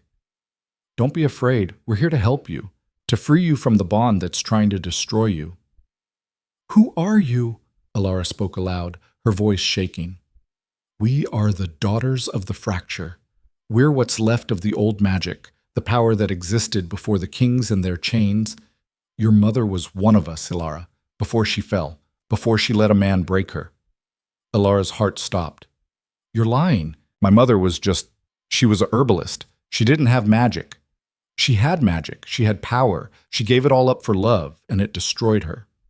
The voice was sad now, almost gentle. But you don't have to make her mistakes. We can help you break the bond. We can give you the freedom you're dying for. All you have to do is come to us. Where? The old bell tower, north side of the academy. Come alone. Come now, before the Alpha King returns and tightens his chains around you forever. The voice faded, leaving Elara alone with her racing heart and spinning thoughts. It could be a trap. Could be the Southern Kingdoms trying to lure her out, to capture her, to use her against Kael. Could be anything. But what if it was real? What if her mother really had been part of something larger, something magical, and Elara had inherited that legacy? What if there really was a way to break the bond that didn't involve ancient texts and theoretical rituals? What if she could be free? The decision formed before she fully realized she was making it. Elara grabbed her cloak, pulled it tight around her shoulders. She moved to the door, pressing her ear against the wood. Voices outside, guards, talking quietly. Marcus had doubled the watch like Kael ordered, but the room had a window, and 3 floors down wasn't that far if you knew how to climb. Elara had grown up scrambling over rocks in the provinces, gathering herbs from cliff faces and steep hillsides. She knew how to find handholds, how to distribute her weight, how to move quietly and quickly when necessary. The window opened silently. Cold air rushed in, carrying the scent of rain and earth. Elara swung her legs over the sill, found the first handhold in the stone, and started climbing.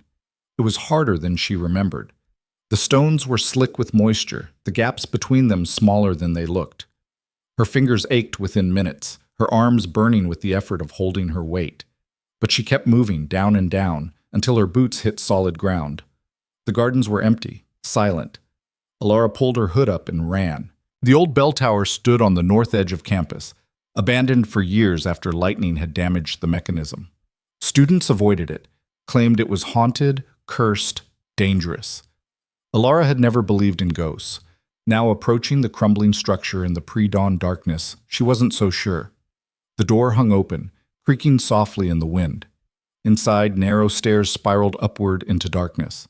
Elara hesitated on the threshold, every instinct screaming that this was a mistake. But the memory of her mother's face, broken and desperate and lost, drove her forward. She climbed. The stairs were steep and uneven, some crumbling under her weight. Higher and higher, until her legs burned and her lungs ached. Finally, she emerged onto the bell platform. 3 women waited for her.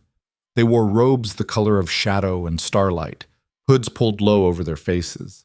The one in the center stepped forward, and when she pushed back her hood, Elara's breath caught. The woman was beautiful, inhumanly so. Ageless. Her skin was pale as moonlight, her eyes black from edge to edge, her hair floating around her face like it was underwater. "Elara Vance," she said, her voice the same one that had spoken in Elara's mind. "You came. I wasn't sure you would. You said you knew my mother." "We did.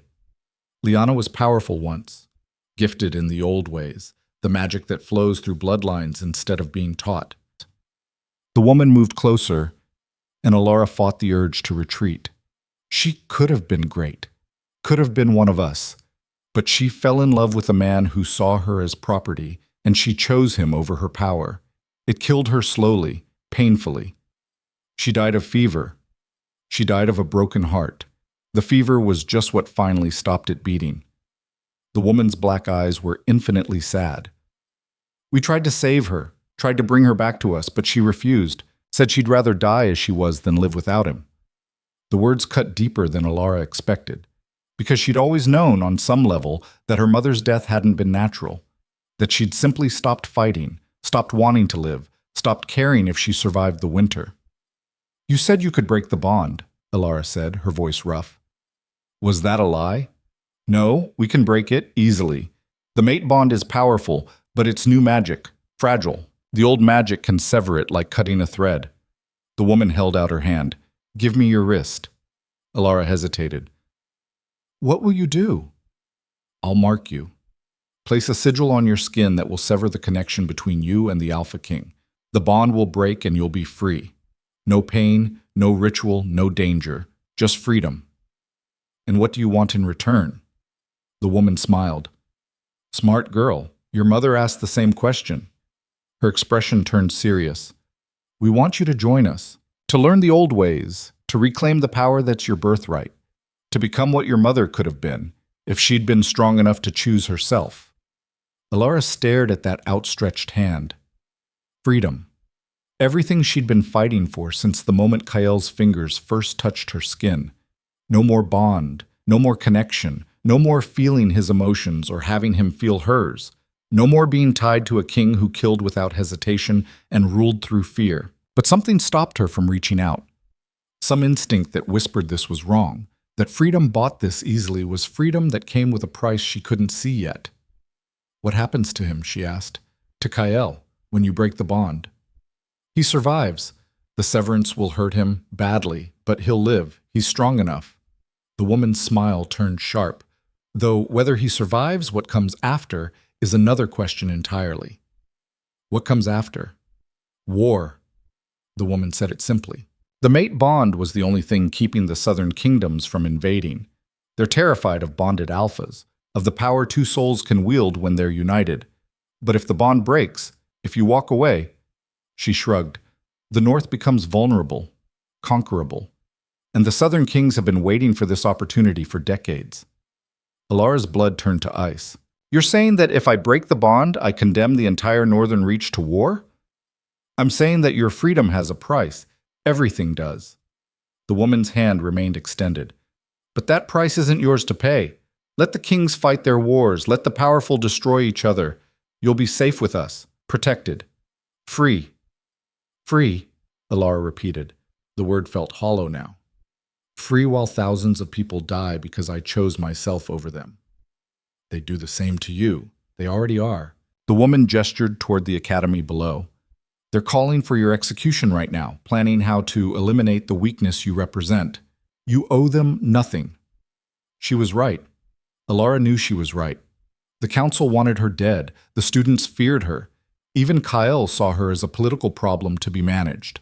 She owed none of them anything, but her mother had chosen love over everything else, and it had destroyed her. Had left Elara alone and bitter and so afraid of becoming her that she'd built walls around her entire life. What if the opposite choice was just as destructive? What if choosing herself, choosing freedom, choosing safety over responsibility made her into something just as broken, just as lost? No, Elara heard herself say. No, I won't do it. The woman's expression didn't change. Think carefully, child. This is your only chance.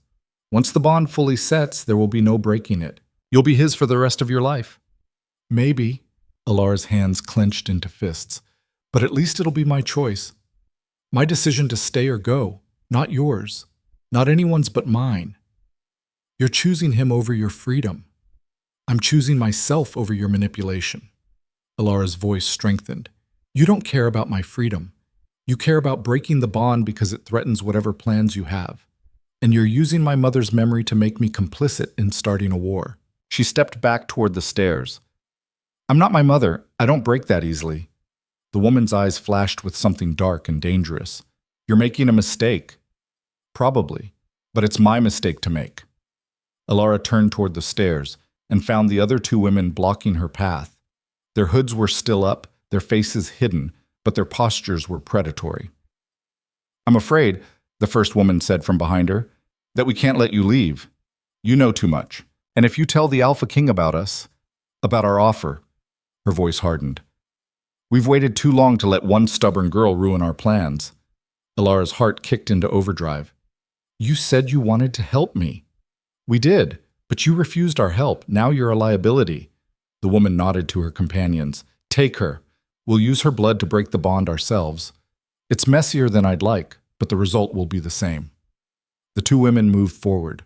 Elara backed up, her mind racing. She had no magic, no weapons, no way to fight off three ancient magical beings.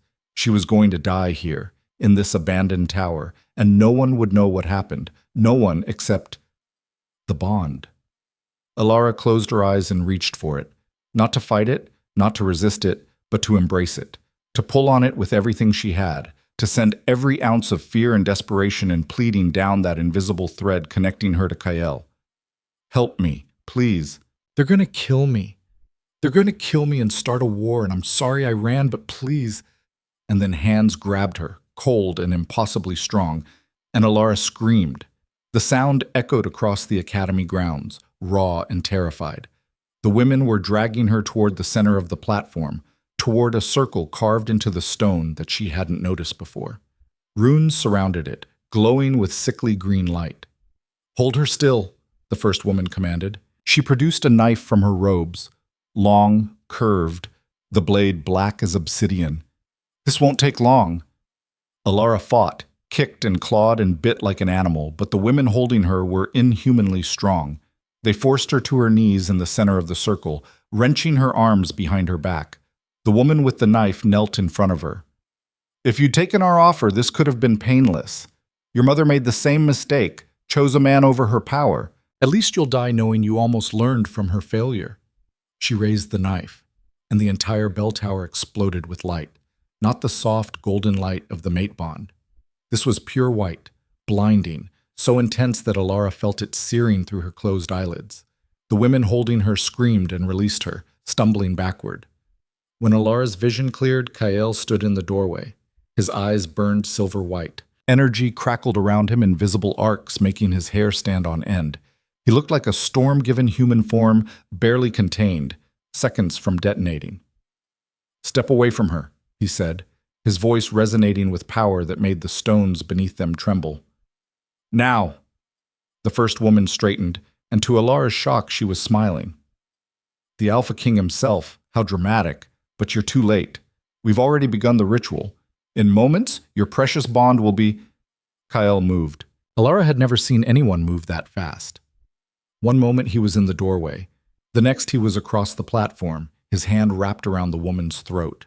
The other two women lunged at him, but he moved like water, like violence made fluid. One crashed into the wall hard enough to crack stone. The other he threw over the edge of the tower. Elara heard her scream fade into the distance. The first woman clawed at Kael's hand, her black eyes wide with something that might have been fear. "You can't. You're not strong enough. The bond hasn't—" "The bond completed the moment she called for me." Kael's voice was dead calm. "The moment she chose to trust me instead of you." His grip tightened. "And now I'm strong enough to tear you apart with my bare hands. So I'll ask one more time. What were you planning to do with her blood?" "A ritual," the woman gasped. "To break the bond, to weaken you, to—" She choked. "To start a war. Who sent you? The Southern Kingdoms? We serve no one. We are the old magic, your pawns." Kael's expression was disgusted. "Useful idiots being manipulated by people with actual power. And you nearly got an innocent woman killed for it." He released her, letting her collapse to the ground. "Get out. Tell whoever's pulling your strings that the Alpha King is fully bonded now. And if they want to start a war, they'll be facing both of us." The woman stared up at him, then at Elara, her expression twisted with hate and fear. Then she was gone, vanished in a swirl of shadow and sickly light. Silence fell over the bell tower. Slowly, the light around Kael dimmed, the energy fading until he looked almost human again. Almost. He turned to Elara, and the fury in his eyes stole her breath. "You left. I told you to stay in the room, and you left. They said they could help. They said they could help? And you believed them?" His voice rose. "After everything we discussed, after I warned you that people would try to use you, you ran straight into an obvious trap?" "I didn't know it was a trap. They said they knew my mother. They said—" Elara's own anger flared. "I was trying to save us both. I was trying to break the bond before it was too late." "It is too late," Kael's shout echoed off the stones. "The moment you reached for me, the moment you called for help through the bond, it completed. We're fully bonded now, Elara. permanent, unbreakable. There is no going back. The words hit like a physical blow. Elara stared at him, her mind refusing to process what he was saying. No, no, that's not. We were going to research. We were going to find a way. There is no way. There never was. Kael's expression was anguished. The old texts all said the same thing. Mate bonds can only be broken before they're accepted, before both parties acknowledge the connection. And you just acknowledged it. You just chose me over your freedom. I chose to survive. I chose not to let them kill me and start a war. You chose me. He moved closer, and Elara could see the truth of it written in every line of his face. When they threatened you, you didn't run. You didn't try to fight. You reached for me. You trusted me to save you. And that trust, that choice, his voice cracked. That's what completed the bond. Elara felt it then. The change. The bond that had been pulling at her for days suddenly settled into place, clicking like a lock engaging. And with it came a flood of Kael's emotions, relief and fury and fear, and something that felt terrifyingly close to joy. And underneath it all, a certainty, a bone-deep knowledge that they were connected now in a way that transcended choice or desire. They were bound. Two souls, one bond, forever. No, Elara whispered. But even as she said it, she knew it was true. She could feel him in her chest, in her bones, in every breath she took. Could feel the bond humming with contentment, with rightness, with the satisfaction of something finally falling into place. I'm sorry, Kael said quietly. I know this isn't what you wanted, but we're bonded now, and that means… He stopped, his jaw working. That means you're mine, and I'm yours, whether we like it or not. Elara's knees gave out. She collapsed onto the cold stone, her entire body shaking. This couldn't be happening. This couldn't be real. She'd fought so hard, had been so careful, had done everything she could to avoid becoming her mother, and she'd failed anyway. Kael knelt beside her, not touching, but close. Elara, look at me. She couldn't bear to see whatever expression was on his face. Victory? Resignation? Pity? Look at me. His hand touched her chin, gently tilting her face up. His silver eyes were fierce and frightened and achingly human. This isn't your mother's story. You're not her, and I'm not the man who destroyed her. We're writing something new here, something that doesn't have to end in tragedy. How can you know that? I can't. His thumb brushed across her cheekbone. But I can promise you this. I will never own you, never control you, never take away your choices. The bond makes us equals, Elara. Partners. I'm as bound to you as you are to me. That doesn't make it better. I know. He helped her to her feet, and the touch sent warmth flooding through her. The bond approved, settling deeper. But it's what we have, and we can either let it destroy us, or we can figure out how to make it work. Elara stared at him, this man she'd been tied to by forces beyond her control, this king who killed without hesitation and ruled through fear. This person who just saved her life without question, who looked at her like she was something precious instead of something to be used. And for the first time since this nightmare began, she let herself truly look at him. Not as the Alpha King, not as her mother's mistakes written large, but as a person, flawed and damaged and trying desperately to do right in a world that made right nearly impossible. I don't know how to do this, she said finally. I don't know how to be someone's… The word stuck in her throat. Mate? Kael supplied. At her nod, he smiled grimly. Neither do I. But we'll figure it out together. That's what partners do. Partners. Equals. He held out his hand. Come on. We need to get back before the council meeting. And you need to know, the Southern Ambassador's information? It was about your mother, about her connection to the old magic. They were going to use it to discredit you, to claim you were planted here as a spy. His expression hardened. But now that we're bonded, that narrative doesn't work. You're not a spy. You're the Alpha King's mate, and that makes you untouchable. Elara stared at his outstretched hand, saw her future written in that gesture, power and responsibility, and a life she'd never imagined for herself. A life tied to his. For better or worse. She could refuse, could turn and walk away, bond or no bond. He wouldn't stop her. She could feel that truth through their connection, but she'd already made her choice, hadn't she? The moment she'd called for him in the bell tower, the moment she'd chosen survival over freedom, the moment she'd chosen him.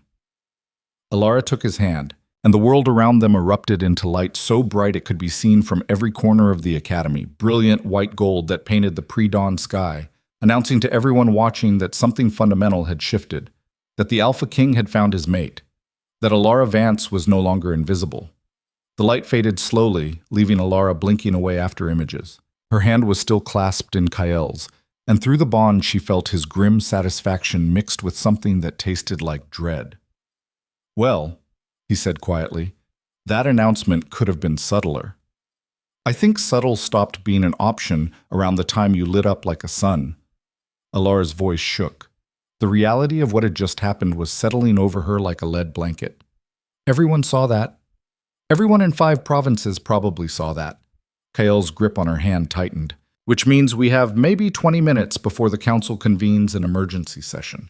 We need to move. They descended the bell tower stairs at a run, Kael leading. Marcus met them at the base, his expression carefully neutral despite the fact that he'd just witnessed the mate bond completion from the grounds below. "Your Majesty," he said, "the council is already gathering. Lord Vexen is calling for an immediate vote on the matter of Miss Vance." "Of course he is." Kael's voice was flat. "And the Southern Ambassador?" "Waiting in the Great Hall. He seems quite pleased with himself." Marcus fell into step beside them as they headed toward the main building. "Sire, if I may, the light display was visible from the village. People are gathering at the gates. They're demanding to know what happened." "Tell them the truth. The Alpha King has found his mate. Anyone who has a problem with that can take it up with me personally." Kael glanced at Elara. "Can you walk into that council chamber and face them?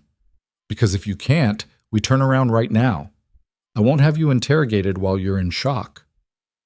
Elara's first instinct was to say no, to retreat, to hide, to let Kael handle the politics while she disappeared back into blessed invisibility. But that wasn't an option anymore. Not when she wore the bond like a brand, visible to anyone with eyes to see. Not when she could feel Kael's emotions churning through her, determination and protectiveness, and a fierce possessive pride that said he was ready to go to war for her. She'd spent 3 years hiding. Maybe it was time to stop. "I can face them," she said. "But I need to change first. I'm not walking into the council chamber covered in tower dust and wearing yesterday's clothes." Kael's expression softened slightly. 15 minutes. Marcus, take her to my quarters. Find something appropriate." "Your quarters, sire? Not her dormitory?" "She's my acknowledged mate now. She stays with me." His tone left no room for argument. "And get word to Master Calloway. Tell him Elara is safe and under my protection. He'll worry." They split up at the North Tower entrance. Kael headed toward the Great Hall, while Marcus escorted Elara back upstairs. The bond stretched between them, uncomfortable but not painful, like a muscle learning a new exercise. Marcus worked in efficient silence, producing a dress from somewhere, deep blue silk with silver embroidery, formal but not ostentatious, expensive. The kind of thing that announced status without screaming it. "This was meant for diplomatic events," he said, laying it on the bed. "It should fit well enough. I'll wait outside while you change." Elara stared at the dress. "Why are you helping me? You don't even know me." Marcus paused at the door. "I've served the Alpha King for 6 years. I've watched him carry the weight of an entire kingdom without complaint, without weakness, without allowing himself a single moment of vulnerability." He met her eyes. "In the last 3 days, I've seen him afraid, desperate, more human than I've ever seen him. You did that. You made him feel something other than duty." He smiled slightly. "So yes, I'm helping you. Because he needs you, even if neither of you fully understands why yet." He left before Elara could respond. She changed quickly, her hands shaking only slightly. The dress fit perfectly, clinging to her shoulders and waist before flowing to the floor. When she caught sight of herself in the mirror, she barely recognized the woman staring back. She looked like someone important, someone who belonged in council chambers and throne rooms. She looked like a queen. The thought made her stomach twist, but there was no time to examine it. Marcus knocked, and they were moving again through corridors that felt different now. Students still stared, but their expressions had shifted from hostility to something closer to awe. Fear, maybe. Respect. The Great Hall had been transformed into a council chamber. A long table dominated the center, surrounded by high-backed chairs. 12 council members were already seated, nobles and military commanders and representatives from the major provinces. At the head of the table sat an empty throne, Kael's throne. He stood beside it, still in the clothes from the bell tower, looking every inch the warrior king. When Elara entered, his eyes found hers immediately, and something in his posture relaxed. The bond hummed with relief. "Gentlemen," Kael said, his voice carrying easily through the hall, "may I present Elara Vance, my mate."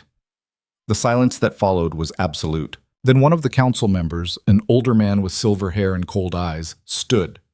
"Your Majesty, with all due respect, this is highly irregular. The mate bond hasn't been confirmed in over 2 centuries. We have no way to verify—" "You want verification, Lord Vexen?" Kael's smile was sharp. "Everyone within 50 miles saw the bond complete 20 minutes ago. But if you need a more personal demonstration—" He held out his hand to Elara. She crossed the room and took it. The moment their skin touched, light bloomed between them, softer than before but undeniable. The council members jerked back, several making warding gestures. "Satisfied?" Kael asked. Lord Vexen's expression was sour. "The bond's existence is not in question, Your Majesty. Its timing, however, is highly suspect. The southern kingdoms have been positioning for war. An unvetted mate could be what?" Elara heard herself say. Every eye in the room turned to her. A spy? A plant? Someone sent to compromise the Alpha King? She stepped forward, releasing Kael's hand. "I'm a scholarship student from a farming province. I have no family connections, no political power, no resources beyond what I've earned through my own work. If the southern kingdoms wanted to plant a spy, they'd have chosen someone more useful." "Unless," Lord Vexen said smoothly, "your very ordinariness is the disguise. A poor herbalist, overlooked and underestimated, who happens to form a mate bond with the most powerful man in the Northern Reach? The timing is too convenient." "Convenient for whom?" Kael's voice had gone dangerously quiet. "The bond formed at a festival, in front of hundreds of witnesses. Are you suggesting I'm so weak-minded that I could be manipulated by a mere herbalist?" "I'm suggesting," Lord Vexen replied carefully, "that we don't understand the nature of mate bonds. That they could potentially be manufactured or manipulated by those with sufficient magical knowledge. And given that Miss Vance's mother had documented connections to—" "My mother had no connections!" Elara's voice cracked like a whip. "She was a herbalist who made the mistake of falling in love with the wrong man. That's not a crime. That's not a conspiracy. That's just—" Her throat closed. "That's just life being cruel." Lord Vexen's expression shifted, something calculating entering his eyes. "Your passion is noted, Miss Vance, but surely you understand our concern. The Alpha King's security is paramount, and an unvetted mate represents—" "I'll submit to your truth spell," Elara interrupted. "Right now. Ask me whatever you want. I have nothing to hide." Kael tensed beside her, and through the bond she felt his flash of alarm. But she didn't look at him, didn't let herself second-guess. This was the only way to shut down the suspicion, and she knew it. Lord Vexen smiled. "Very well. If His Majesty permits?" "I permit nothing," Kael said flatly. "But if Elara chooses to volunteer, I won't stop her." He caught her eyes. "You don't have to do this." "Yes, I do." She moved to stand in the center of the room. "Let's get this over with." A woman in council robes approached. Elderly, sharp-featured, radiating magical authority. She pulled a silver pendant from her robes, letting it hang from a chain. "This is a truth compulsion artifact," she explained.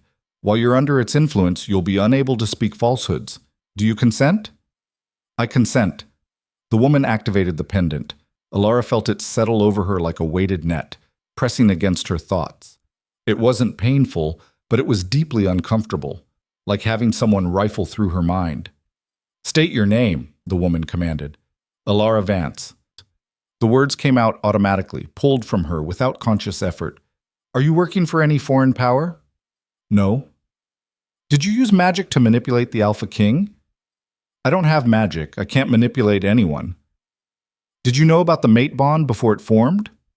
No, I'd never even heard of mate bonds outside of stories. The questions continued, relentless and invasive. They asked about her mother, her childhood, her education. They asked about her loyalties, her intentions, her feelings toward Kael. Every answer was pulled from her like teeth, laid bare for the council to examine. Through it all, Elara felt Kael's rage building through the bond, his fury at watching her be interrogated, dissected, treated like a suspect instead of a person. But he stayed silent, letting her prove herself on her own terms. Finally, Lord Vexen spoke. One last question, Miss Vance. Do you love the Alpha King? Elara's jaw clenched. That's not relevant to... Answer the question. The compulsion forced the words out. I don't know. I barely know him. But I... She stopped, fighting it, but the magic was relentless. I feel connected to him in a way I don't understand. I feel his pain. I feel his determination. I feel... Her voice dropped to barely above a whisper. I feel like he sees me. Really sees me. And that terrifies me more than anything else. The silence that followed was deafening. The woman deactivated the pendant, and the compulsion lifted. Elara swayed, suddenly exhausted. Kael was at her side in an instant, his arm around her waist. Enough, he said, his voice carrying the weight of absolute command. You've had your answers. Elara is not a spy, not a plant, not a threat. She's my mate, and that makes her a member of this council by right. Anyone who questions that questions me directly. Your Majesty, Lord Vexen began. I said enough. Kael's eyes flashed silver. You wanted verification. You got it. Now I want an explanation for why the Southern Ambassador is here, what information he claims to have, and why he thought showing up unannounced would be acceptable. As if summoned by his name, the doors to the Great Hall opened. A man entered, tall, elegant, wearing robes in the Southern style. His smile was practiced and cold. Your Majesty, he said with a bow that was just barely respectful.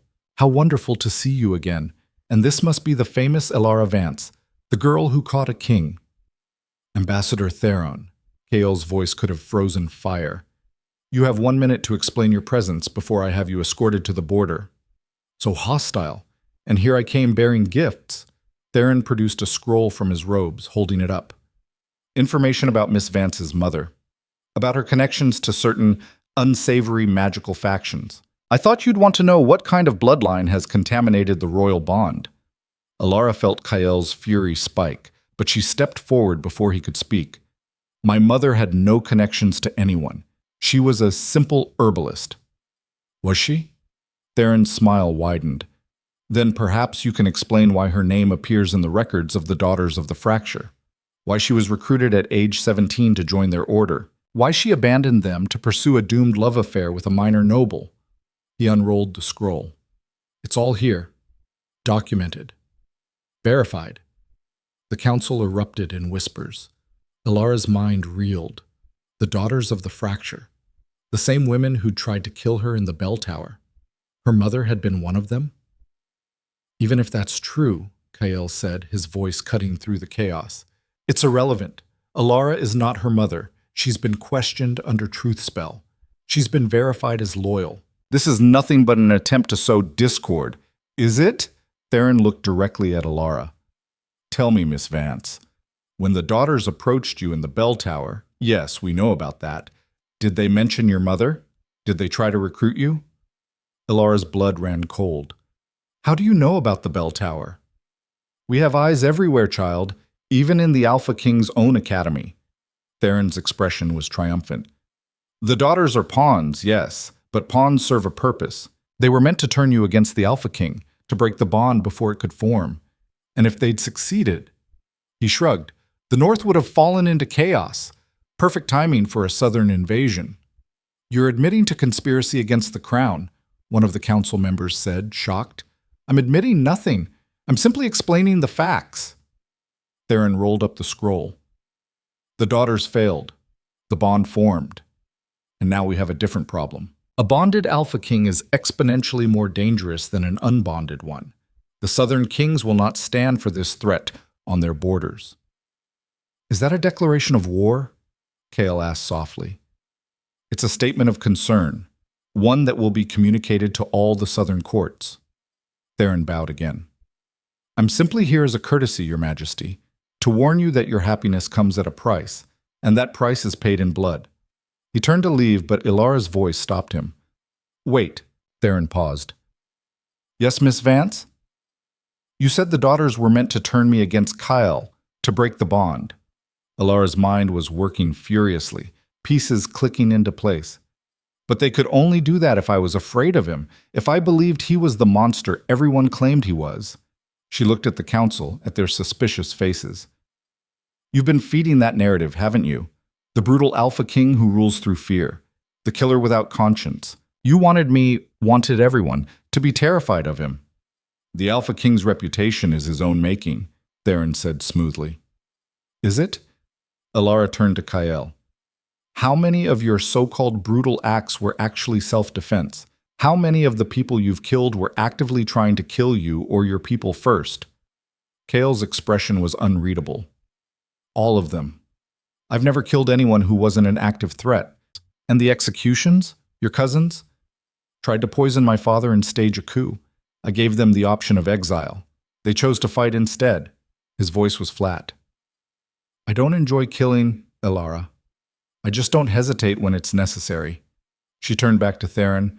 You created a monster so that when I met the real man, I'd be too afraid to trust him, too afraid to let the bond form. And when that didn't work, you tried to have me killed and blame it on the daughters. She took a step forward, but you miscalculated, because I'm not afraid anymore. And a bonded alpha king isn't just more dangerous. He's more stable, more focused, harder to manipulate. Clever girl, Theron said, but his smile had turned brittle. Though I'm not sure what you think you've accomplished with this revelation. I've accomplished this. Elara looked at the council. Lord Vexen, you've been arguing against me since I walked in here, against the bond, against my presence. She met his cold eyes. Who do you really serve? Vexen's face went white. How dare you? Answer her, Kyle commanded. The weight of his authority filled the room. Under truth compulsion, if necessary. I serve the Northern Reach. I've served this kingdom for 40 years. Then prove it. Elara's voice was steel. Submit to the same questioning you just put me through. Answer the same invasive questions. Bear your loyalty for the council to see. Vexen's expression turned panicked. He looked to Theron, and in that single glance, Elara saw the truth. You're working together, she said quietly. The Southern Kingdoms have an agent on the council. Someone who's been undermining Kyle from the inside. Someone who pushed for my interrogation because he hoped I'd break under pressure. Give you ammunition to destroy the bond. This is absurd. Is it? Kyle moved toward Vexen with predatory grace. Because I've been wondering for months how our military positions keep getting leaked to rebel factions. How our supply lines keep getting ambushed. How the southern courts always seem to be one step ahead of our diplomatic moves. His voice dropped to a deadly whisper. It was you, all along. Vexen's hand moved toward his robes. Kale was faster. He caught Vexen's wrist, twisting it up and back. Something clattered to the floor, a small vial filled with dark liquid. Poison, Marcus said, appearing from the shadows to examine it. Black widow venom, enough to kill a dozen men. The council chamber erupted. Council members shouted, some calling for Vexen's arrest, others demanding explanations. Theron stood frozen, his diplomatic mask finally cracking. You have no proof, he said. Vexen's actions are his own. The Southern Kingdoms had no knowledge. Save it! Kale's voice cut through the chaos like a blade. Marcus, arrest Lord Vexen. Hold him for questioning under full truth compulsion. I want names, dates, every piece of information he's sold to foreign powers. He turned to Theron. And you? You have exactly 1 hour to leave Academy grounds. After that, you're considered an enemy combatant. You can't arrest a diplomatic envoy. Watch me. 1 hour. Then I unleash my mate on you, and given what she just pulled off with no training and no political experience, I don't think you'll enjoy that encounter. Theron's expression turned murderous, but he bowed stiffly and left. 2 guards escorted him, making sure he didn't linger. The remaining council members were still processing what had just happened. Elara felt their stares, felt the shift in the room's energy. They weren't looking at her with suspicion anymore. They were looking at her with something closer to respect. Fear, maybe, but respect nonetheless. Miss Vance, one of the council members said, an older woman with gray-streaked hair. That was impressive. How did you know? I didn't. Not for certain. Elara's hands were shaking, adrenaline finally catching up with her. But I've spent 3 years watching people, learning how to read them, and Vexen looked at Theron the same way my mother used to look at the man who destroyed her, like he was waiting for approval, for validation. She met the woman's eyes. I just gambled that he'd make a mistake if I pushed hard enough. You gambled with your life, Kael said quietly. He'd moved to stand beside her, close but not touching. If you'd been wrong about Vexen, if he hadn't been carrying poison, but I wasn't wrong, and he was. Elara finally let herself look at him fully. You said we were partners, equals. That means trusting me to take risks when I think they're worth taking. Something shifted in Kael's expression. Pride, fierce and unmistakable. So I did. The gray-haired council member cleared her throat. Your Majesty, if I may, I believe we owe Miss Vance an apology, and our thanks. She's just exposed a threat that's been undermining this kingdom for years. Murmurs of agreement rippled through the chamber. One by one, the council members stood, bowing slightly toward Elara, acknowledging her, accepting her. It wasn't love, wasn't friendship, but it was recognition. A place at the table she'd just earned through sheer audacity and strategic thinking. Lord Vexen was dragged away, still protesting. The chamber slowly emptied as council members dispersed to spread the news and begin damage control. Soon, only Elara, Kael, and Marcus remained. Well, Marcus said into the silence. That was eventful. Kael laughed, a short, sharp sound of pure relief. Eventful, that's one word for it. He turned to Elara.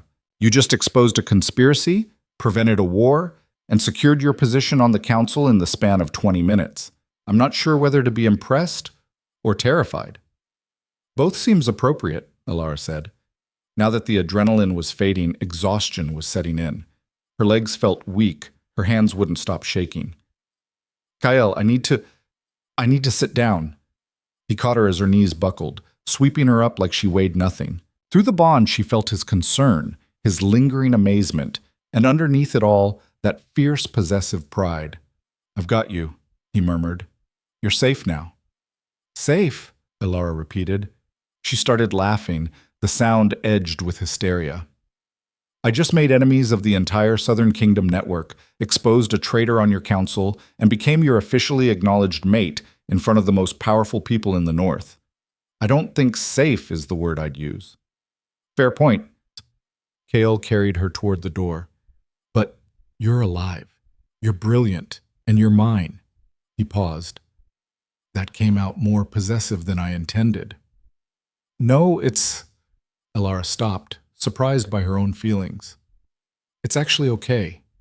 Because you're mine too. That's what the bond means, right? Mutual possession, mutual protection. Mutual partnership, Kael corrected. But his expression had softened. Come on. You need food and rest and probably a very strong drink. We can process the political fallout tomorrow. Marcus fell into step behind them as they headed back toward the North Tower. Sire, if I may, what Miss Vance did today was extraordinary, but it's also made her a target. The Southern Kingdoms won't forgive this easily, and Vexen likely has allies we haven't identified yet. I know. Kael's grip on Elara tightened slightly. Double her guard detail, triple mine. And Marcus, he stopped walking, meeting his advisor's eyes. Start making arrangements. I want Elara moved to the palace within the week. She's not safe here anymore. The palace? Elara's exhaustion evaporated. Kael, I can't just... I have my apprenticeship, my studies. I'm not ready to... You just demonstrated more political acumen than most of my council. You exposed a years-long conspiracy in 20 minutes. You are more than ready. He started walking again. But this isn't about readiness. This is about keeping you alive. And I can't do that if you're here and I'm in the capital. Elara wanted to argue, wanted to fight for her independence, her right to finish what she'd started at the academy. But through the bond, she felt Kael's fear. His certainty that staying separated would get one or both of them killed. And maybe he was right. Maybe the girl who'd hidden in gardens and avoided attention was gone, burned away by mate bonds and assassination attempts, and the discovery that she had her mother's talent for reading people just pointed in a different direction. One condition, she said finally. I finish my apprenticeship, Master Calloway comes with me, or I visit him regularly or something. But I don't abandon my studies. That's non-negotiable. Kael was quiet for a moment. Then he smiled. A real smile, warm and genuine. Deal. We'll establish a royal herbalist program. Bring Calloway to the palace as the head. Give scholarships to students who couldn't otherwise afford training. His eyes gleamed. In fact, we should expand that. Create programs for all the disciplines. Make the best education available to anyone with talent, regardless of birth or wealth. That would cost a fortune. I have a fortune. Might as well use it for something worthwhile. He looked at her. What? Why are you staring at me like that? Because that's... Elara struggled for words. That's the kind of thing a good king does. A king who actually cares about his people, not just his power. I've always cared about my people. I just haven't always known how to show it. Kael's expression turned serious. But you see things I don't. See solutions I wouldn't consider. That's what a mate bond does. It balances us, makes us better than we'd be alone. He paused outside his quarters. I meant what I said in the bell tower. This doesn't have to be a cage, Elara. It can be a partnership, if we're brave enough to let it. Elara looked up at him, this man she'd been bound to by forces beyond her control. This killer and king who just promised to reshape his kingdom's educational system because she'd asked him to. This person who looked at her like she was simultaneously precious and terrifying. I'm scared, she admitted. I'm scared I'll lose myself. Scared I'll become what my mother became. Scared I'll wake up one day and realize I've given up everything that made me who I am. Then we make a pact. Kael set her down gently, but kept his hands on her waist. Every day I ask you if you're happy, if you're fulfilled, if you're still choosing this. And if the answer is ever no, we figure out how to fix it, together. Every day? Every single day, for the rest of our lives. His silver eyes were fierce. You're not your mother, Elara, and I'm not the man who destroyed her. We're writing a different story. One where power doesn't corrupt, where love doesn't destroy. Where two people figure out how to be stronger together than they ever were apart. Elara reached up, touching his face. Felt the bond pulse with approval, with contentment. That's a nice story. Think we can actually pull it off? I don't know. Kael's smile was crooked. But I'm willing to try if you are. She kissed him. It wasn't planned, wasn't calculated. It was pure impulse. The need to mark this moment, this choice, this decision to stop fighting and start building something new. Kael froze for half a heartbeat. Then his arms came around her, pulling her close, and he kissed her back with an intensity that stole her breath. The bond erupted with light, softer than before but just as brilliant, painting the corridor in gold. When they finally broke apart, both breathing hard, Kael's expression was dazed. That was a start, Elara finished. Just a start. We still have a lot to figure out, a lot to build. But she smiled, surprised by how genuine it felt. I think maybe we can do this. Be partners, be equals. Be whatever this bond is trying to make us. Yeah, Kael said softly. I think maybe we can. And for the first time since this entire nightmare began, Elara felt something unfamiliar blooming in her chest. Not fear, not resignation, not the bitter acceptance of an inescapable fate. Hope. Hope was a fragile thing, Elara discovered. It could bloom in your chest one moment and shatter the next when reality reasserted itself. The reality came 3 days later, in the form of an official summons from the Northern Council, not the Academy Council, but the full governing body that ruled the entire kingdom. They wanted to see her, to assess her fitness as the Alpha King's mate before the bonding was publicly formalized. It's a formality, Kael said, but the tension in his shoulders told a different story. They were in his study at the palace. He'd moved her there the day after the council incident, citing security concerns.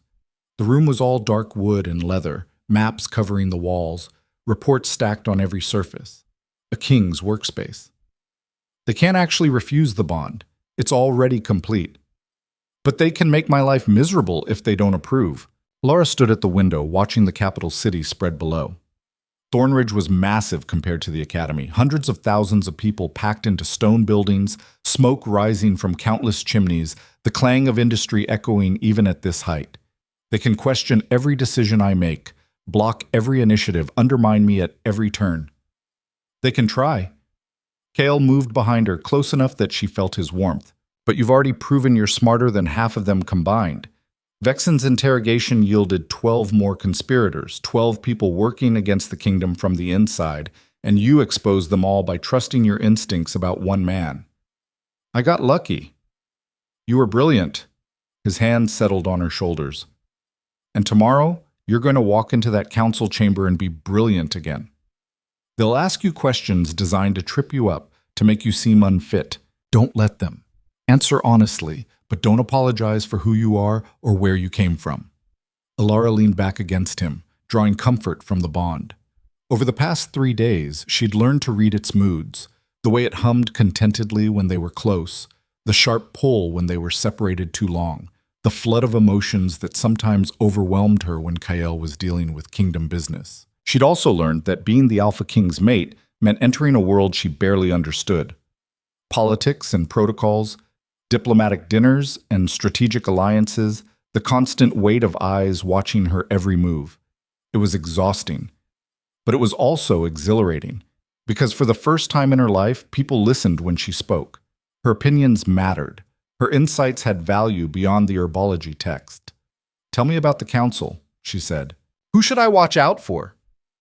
Kale's hands moved to her arms, his thumbs tracing absent patterns. Lord Castellan is the ranking member. Military background, traditionalist, but fair. He'll ask tough questions, but he's not trying to destroy you. Lady Moorgrave represents the merchant provinces.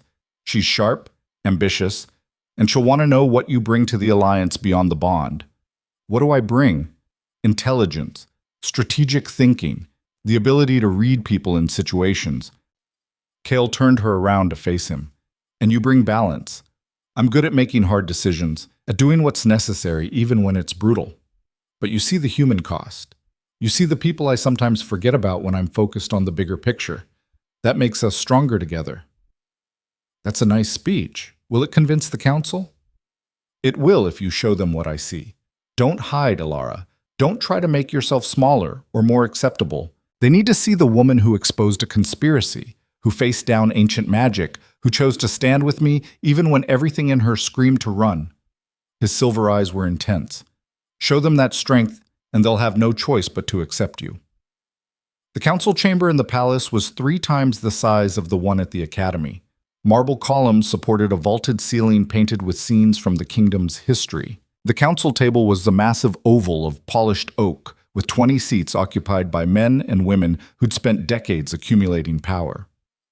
Elara walked in wearing another formal dress, deep green this time, with silver thread that caught the light.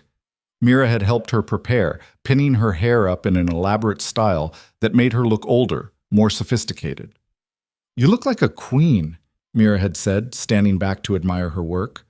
"A scary, competent queen who could destroy me with words. I'm not a queen." "Not yet, but you will be," Mira had smiled. "And when you are, remember the little people who helped you get there." Kale sat at the head of the table, formal and distant in his official capacity. Marcus stood behind him, along with 3 other advisors Elara didn't know. The council members studied her as she entered, their expressions ranging from curious to hostile. Lord Castellan spoke first. "Miss Vance, thank you for joining us. Please, sit." The chair they'd placed for her was beside Kael, but slightly lower, a subtle statement about hierarchy. Elara ignored it, remaining standing. "Lord Castellan," she said, "council members, I appreciate the invitation, but I think I'll stand. I've spent enough of my life sitting in the background." A ripple of surprise ran through the chamber. Kael's expression didn't change, but through the bond she felt his approval. "Very well." Castellan's eyes sharpened. "Let's dispense with formalities. You've been bonded to the Alpha King for less than a week. You're a scholarship student with no family connections, no political experience, and no training in governance. Tell us why we should accept you as His Majesty's mate." "You shouldn't," Elara said bluntly. If you're looking for someone with the right bloodline, the right connections, the right background, I'm not her. I never will be. The hostile council members smiled, sensing victory, but Elara wasn't finished. What I am is someone who sees what others miss. Someone who spent 3 years learning to read people, to understand motivations, to identify threats before they became critical. She met Castellan's eyes. Case in point, Lord Vexen. How long was he selling information to the southern kingdoms? Years? How many of you suspected him? The silence was damning. I suspected him in 20 minutes, Elara continued. Not because I'm smarter than you, I'm not, but because I wasn't blinded by assumptions about what a threat looks like. I didn't dismiss him because of his rank or his history. I just watched and listened and trusted my instincts. An impressive feat, Lady Morgrave said. Her voice was cool, calculating. But identifying one traitor doesn't qualify you to stand beside a king. What else do you offer? What value do you bring to the crown? Elara had expected this question, had spent the last 3 days thinking about her answer. I offer perspective, she said. His Majesty is brilliant at strategy, at military planning, at making the hard decisions that keep this kingdom safe. But those decisions have costs. Human costs. And sometimes, in the focus on survival, we forget that kingdoms aren't just territory and resources. They're people. She moved around the table, making eye contact with each council member as she spoke. I come from those people. I know what it's like to be cold and hungry and desperate, to watch your mother work herself to death trying to provide, to be told that your dreams don't matter because you weren't born to the right family. Her voice strengthened. And I know that there are thousands, maybe millions of people in this kingdom living that same reality. People with talent and intelligence who never get the chance to use it because they can't afford education, can't afford opportunity. You want to reform the kingdom's education system, Castellan said. It wasn't a question. I want to make sure that the next brilliant strategist or herbalist or engineer doesn't spend their life in obscurity because they were born poor. Elara stopped in front of Lady Morgrave. You represent the merchant provinces. You understand investment. What's the return on leaving half your population's potential untapped?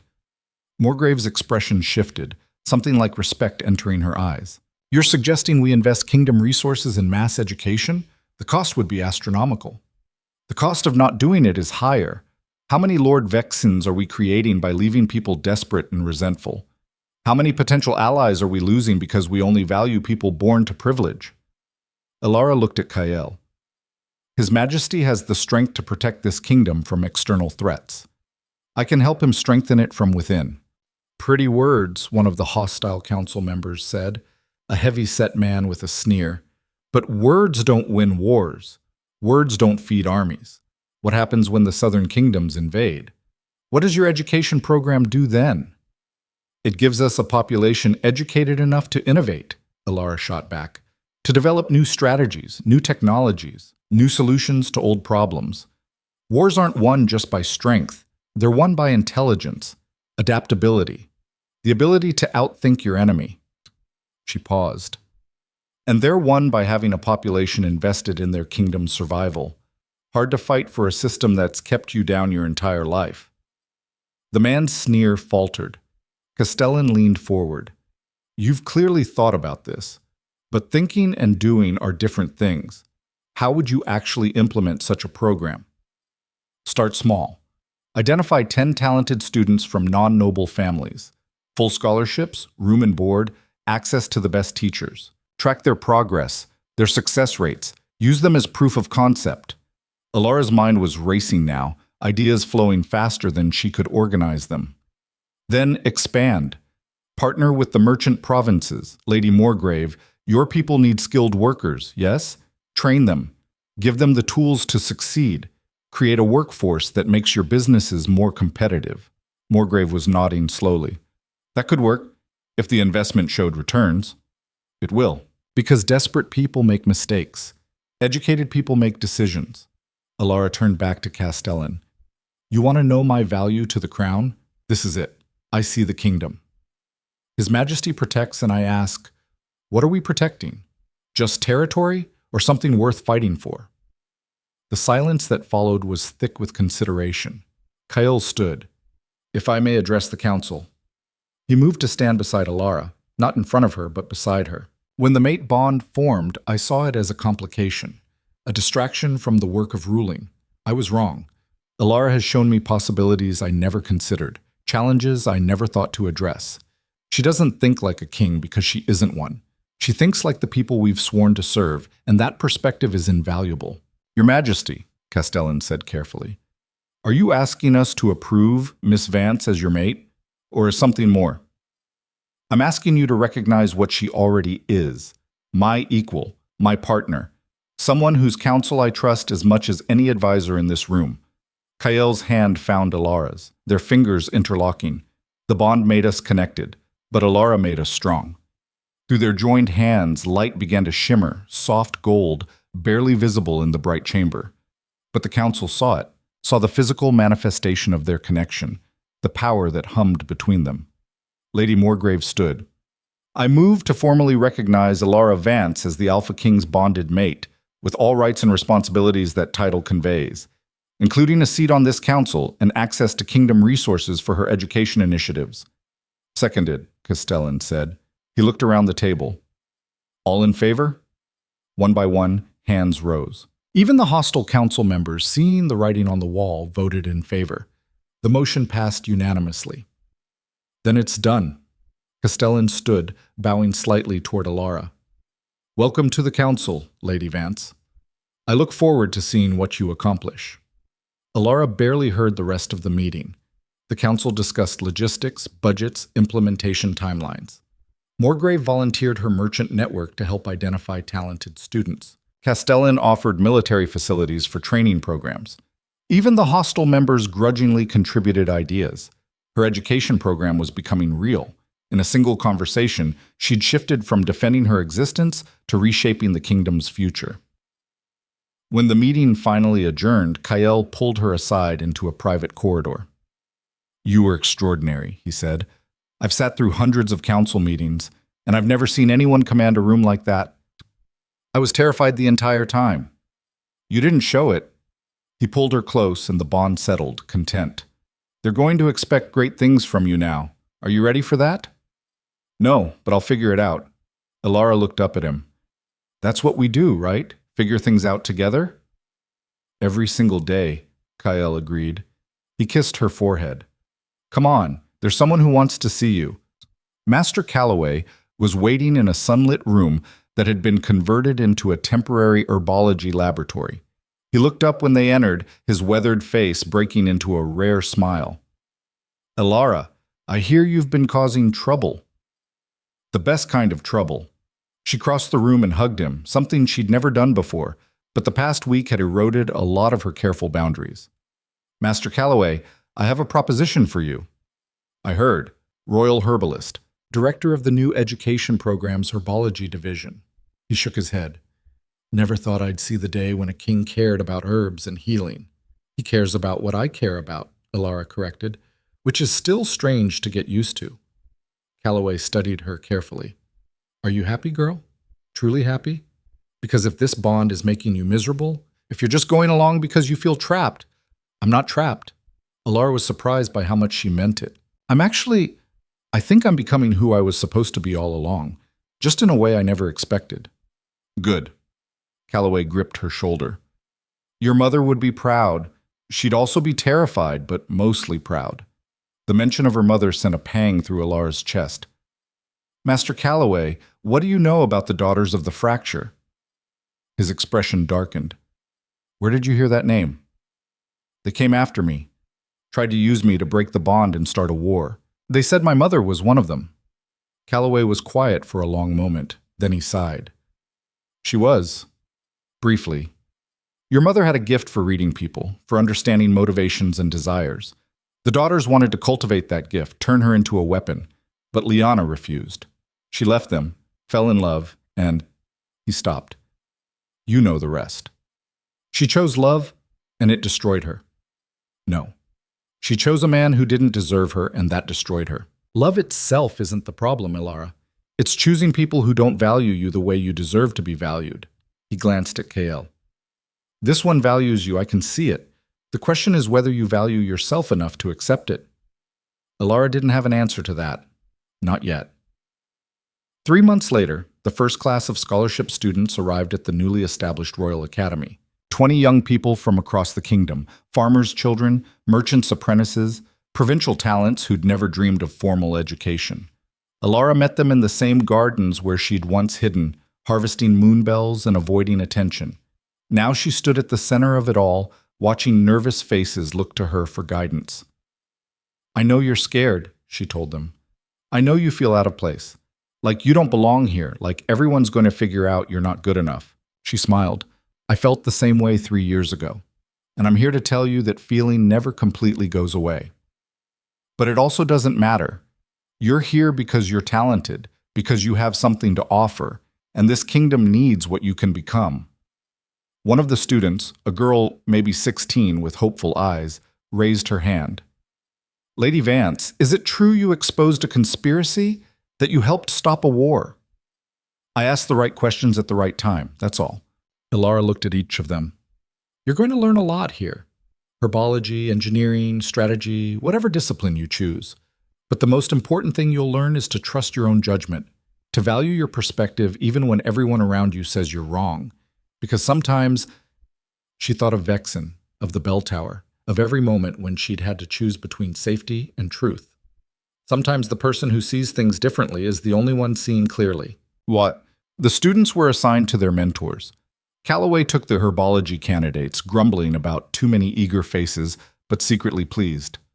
Other masters claimed the engineers, the strategists, the historians, and Elara watched them scatter across the academy grounds, seeing her own past in their nervous excitement, but also seeing something different: hope, opportunity, a future that wasn't limited by the circumstances of their birth. "You did this," Kael said, appearing beside her. He'd been in meetings all morning but had made time to see the students arrive. "You created this. We created this. You provided the resources, the authority, the backing. But you had the vision, the understanding of what was needed." He took her hand. "How does it feel, changing the kingdom?" Elara considered the question. "It feels like I'm finally doing what I'm supposed to be doing, not hiding, not shrinking, not trying to be invisible." She looked at him. "It feels right." "Good, because I have something else that might feel right." Kael led her away from the gardens, through the academy to the North Tower. Up the stairs, the same stairs she'd climbed the night of the festival, to the corridor where they'd first touched, and everything had changed. "Why are we here?" Elara asked. "Because this is where it started, where you made the choice that changed both our lives." Kael stopped where they'd stood that night, light crackling between them. "I wanted to ask you something, and I wanted to ask it here." He pulled a ring from his pocket. Simple silver, engraved with runes that pulsed with soft light. "The mate bond makes us connected, but it doesn't make us married. That's still a choice, one we both have to make freely." Elara's heart stopped. "Kael, I know it's fast. I know we're still figuring each other out. But I also know that I want to spend the rest of my life with you. Not because fate decreed it. Not because of the bond. But because you make me better, smarter, more human." He held out the ring. "So I'm asking, will you marry me? Will you be my queen, not just my mate?" The question hung in the air between them, and Elara realized she wasn't afraid anymore. Wasn't worried about losing herself or becoming her mother or surrendering her independence. Because this wasn't her mother's story. This was hers, and she was writing it her own way. "Yes," she said, "but on one condition." Kael's eyes brightened. "Name it." "I get to keep working, keep building the education program, keep pushing for reforms and changes and things that make you uncomfortable." She stepped closer. "I'm not going to be a quiet, decorative queen. I'm going to be a pain in your ass who questions your decisions and argues when I think you're wrong." "I'm counting on it." He slipped the ring onto her finger. It fit perfectly, the runes flaring briefly before settling into a steady glow. "I don't want a decorative queen. I want a partner who challenges me, who keeps me honest, who—" She kissed him. Not to shut him up, but because she wanted to. Because the bond was humming with joy and rightness, and the certainty that this messy, complicated, imperfect partnership was exactly what both of them needed. When they broke apart, the corridor was glowing with soft golden light. Not the explosive brilliance of the bond completing, but something gentler. more sustainable. The light of two people who'd chosen each other despite everything and were committed to making that choice work. So, Kale said when he could breathe again, how do you want to tell everyone? We don't. Not yet. Elara smiled. Let's keep this to ourselves for a little while. I want to enjoy being engaged before the politics start. The politics never stop. But I can give you a few days. He pulled her close, and they stood there in the corridor where everything had begun, wrapped in light and each other. I love you. I should have said it earlier, but I love you. I know. Elara rested her head against his chest, listening to his heartbeat sync with hers. I love you too, even though you're impossible and stubborn and occasionally terrifying. Right back at you. They stood there until the light faded and reality reasserted itself. Until Marcus came looking for them, politely clearing his throat and reminding Kael of his afternoon appointments. Until duty called them back to the work of ruling a kingdom and building a future. But for those few perfect moments, they were just two people who'd found each other against impossible odds and decided to build something beautiful from the chaos. 6 months later, Elara stood in the palace gardens during another midsummer festival. But this time, she wasn't hiding. She wore a crown, lightweight, elegant, designed to her specifications. She stood beside Kael at the center of everything, greeting nobles and common people alike. The scholarship program had expanded to 50 students. Callaway was training the next generation of herbalists. The merchant provinces were reporting increased productivity from their educated workforce. And slowly, painfully, the kingdom was changing. The southern kingdoms had made noise about the bond, about the threat it represented, but they hadn't invaded. The exposure of their spy network had weakened their intelligence capabilities, and they were still trying to recover.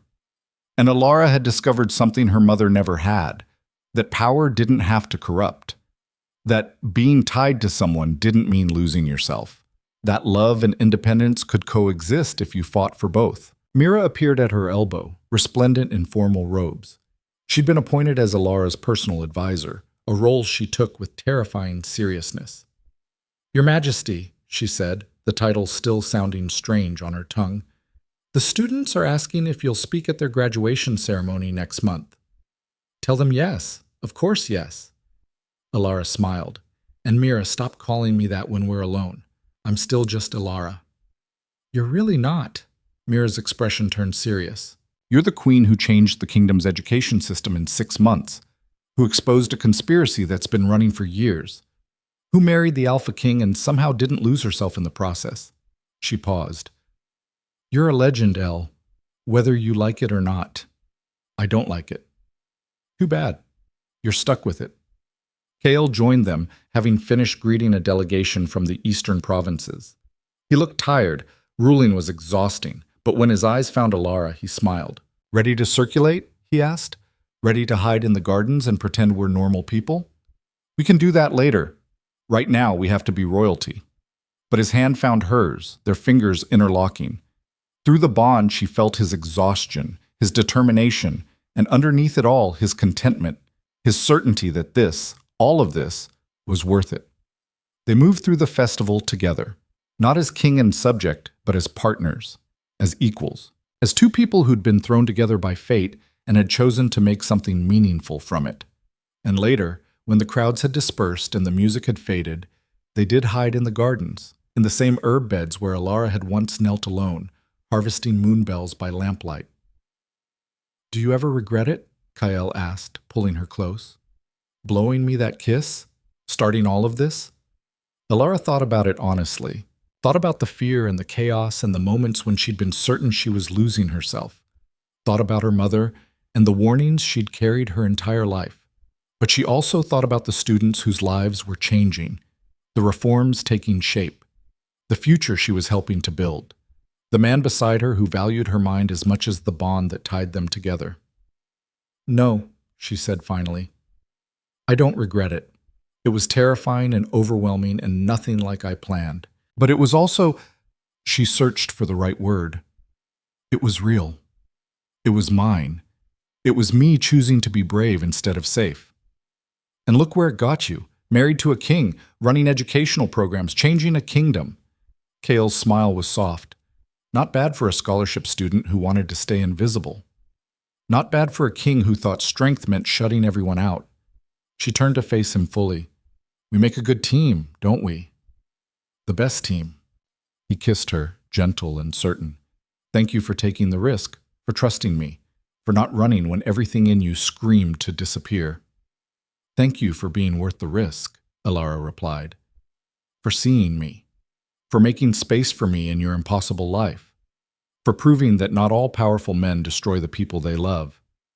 They stood in the moonlight, wrapped in each other, and the bond that had brought them together. And Elara thought about her mother, about the woman who'd chosen love and been destroyed by it, about how different her own story had turned out. Not because love itself had changed, but because she'd chosen differently, had fought for herself as hard as she'd fought for the relationship, had refused to disappear, even when disappearing would have been easier. She'd survived the harsh world her mother hadn't, and in surviving, she'd learned to thrive, to lead, to rewrite what it meant to be powerful without losing what made her human. The moonbells bloomed around them, their petals glowing silver in the darkness. Elara had harvested them once, alone and invisible and safe. Now she stood at the center of a kingdom she was helping to reshape, beside a man who'd become her partner in every sense that mattered. And in a harsh world where most people were forced to simply survive, Elara Vance, once the invisible girl in the gardens, had done something extraordinary. She'd redefined what it meant to lead,